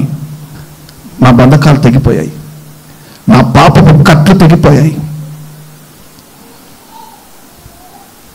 రాత్రి 2 దాకా 3 దాకా రీల్స్. ఆ రీల్స్లో మంచిగా వస్తాయా అంటే వస్తాయి, మంచివి రావని తెలిసి ఎందుకు చూస్తారు? బంధించబడి ఉన్నారు. ఆ రీల్స్లో బంధించబడి ఉన్నారు, పట్టబడి ఉన్నారు. ఆ బంధకాలు తెగాలి వేస్తున్నామంలో, ఆ బంధకాలు ఊడిపోవాలి వేస్తున్నామంలో. పాపపు కోరికలు, పాపపు తలంపులు, సిగార్లు, మందు, ఇటువంటి భయంకరమైనటువంటి కట్లు కట్టబడి ఉన్నాయి. ఈ కట్ల నుండి తెగాలో యవనస్తురాలు. ప్రేమ ప్రేమ ప్రేమ అని ఈ లోక మాలిన్యాల సినిమా ప్రేమలో పడిపోయి బంధించబడి ఉన్నారు. మొన్న రీసెంట్గా ఒకటి పేపర్ టీవీలో వచ్చేది, చూసారో లేదో, అక్క చెల్లెలు. ఎవరు? అక్క చెల్లెలు. అక్క వెళ్ళి చెల్లి దగ్గర, చెల్లి నేను ఒక ఆయన లవ్ చేస్తున్న చెల్లి. అమ్మ అక్క నువ్వు గ్రేట్ అక్క, నేను కూడా ఒక ఆయన లవ్ చేస్తున్నా కానీ ఇది అవునా చెల్లి దొంగవే నువ్వు నాకు చెప్పవు అని నువ్వు చెప్పేదాకానే వెయిట్ చేద్దామని ఇక ఇద్దరి మధ్యలో అక్క ఎవరే చెల్లి ఎవరే అని చెప్పేసి అనుకుంటూ ఉన్నారు. చివరాఖరికి తెలిసింది ఏంటంటే ఇద్దరు లవ్ చేసింది ఒక్కడే అంట. వీడు దరిద్రుడు వీడు ఎంతసేపు అమ్మాయిల చుట్టూ, వీళ్ళిద్దరు అక్క చెల్లెలందరూ కూడా వాడు ఒకదాన్ని ప్రేమిస్తున్నాడు. చూడు, ఈ ప్రేమలో కూడా కల్మషం లేకుండా ఉండదండి. దరిద్ర ప్రేమలు కాకపోతే ఇవి ఈ బంధకాల నుండి విడిపించబడద్దా? ఈ బంధకాల నుంచి విడిపించబడాలి అంటే యేసయ్య ఇచ్చే నీళ్లు తాగాలి, జీవజలపు నీళ్ళ యొద్దకు రావాలి.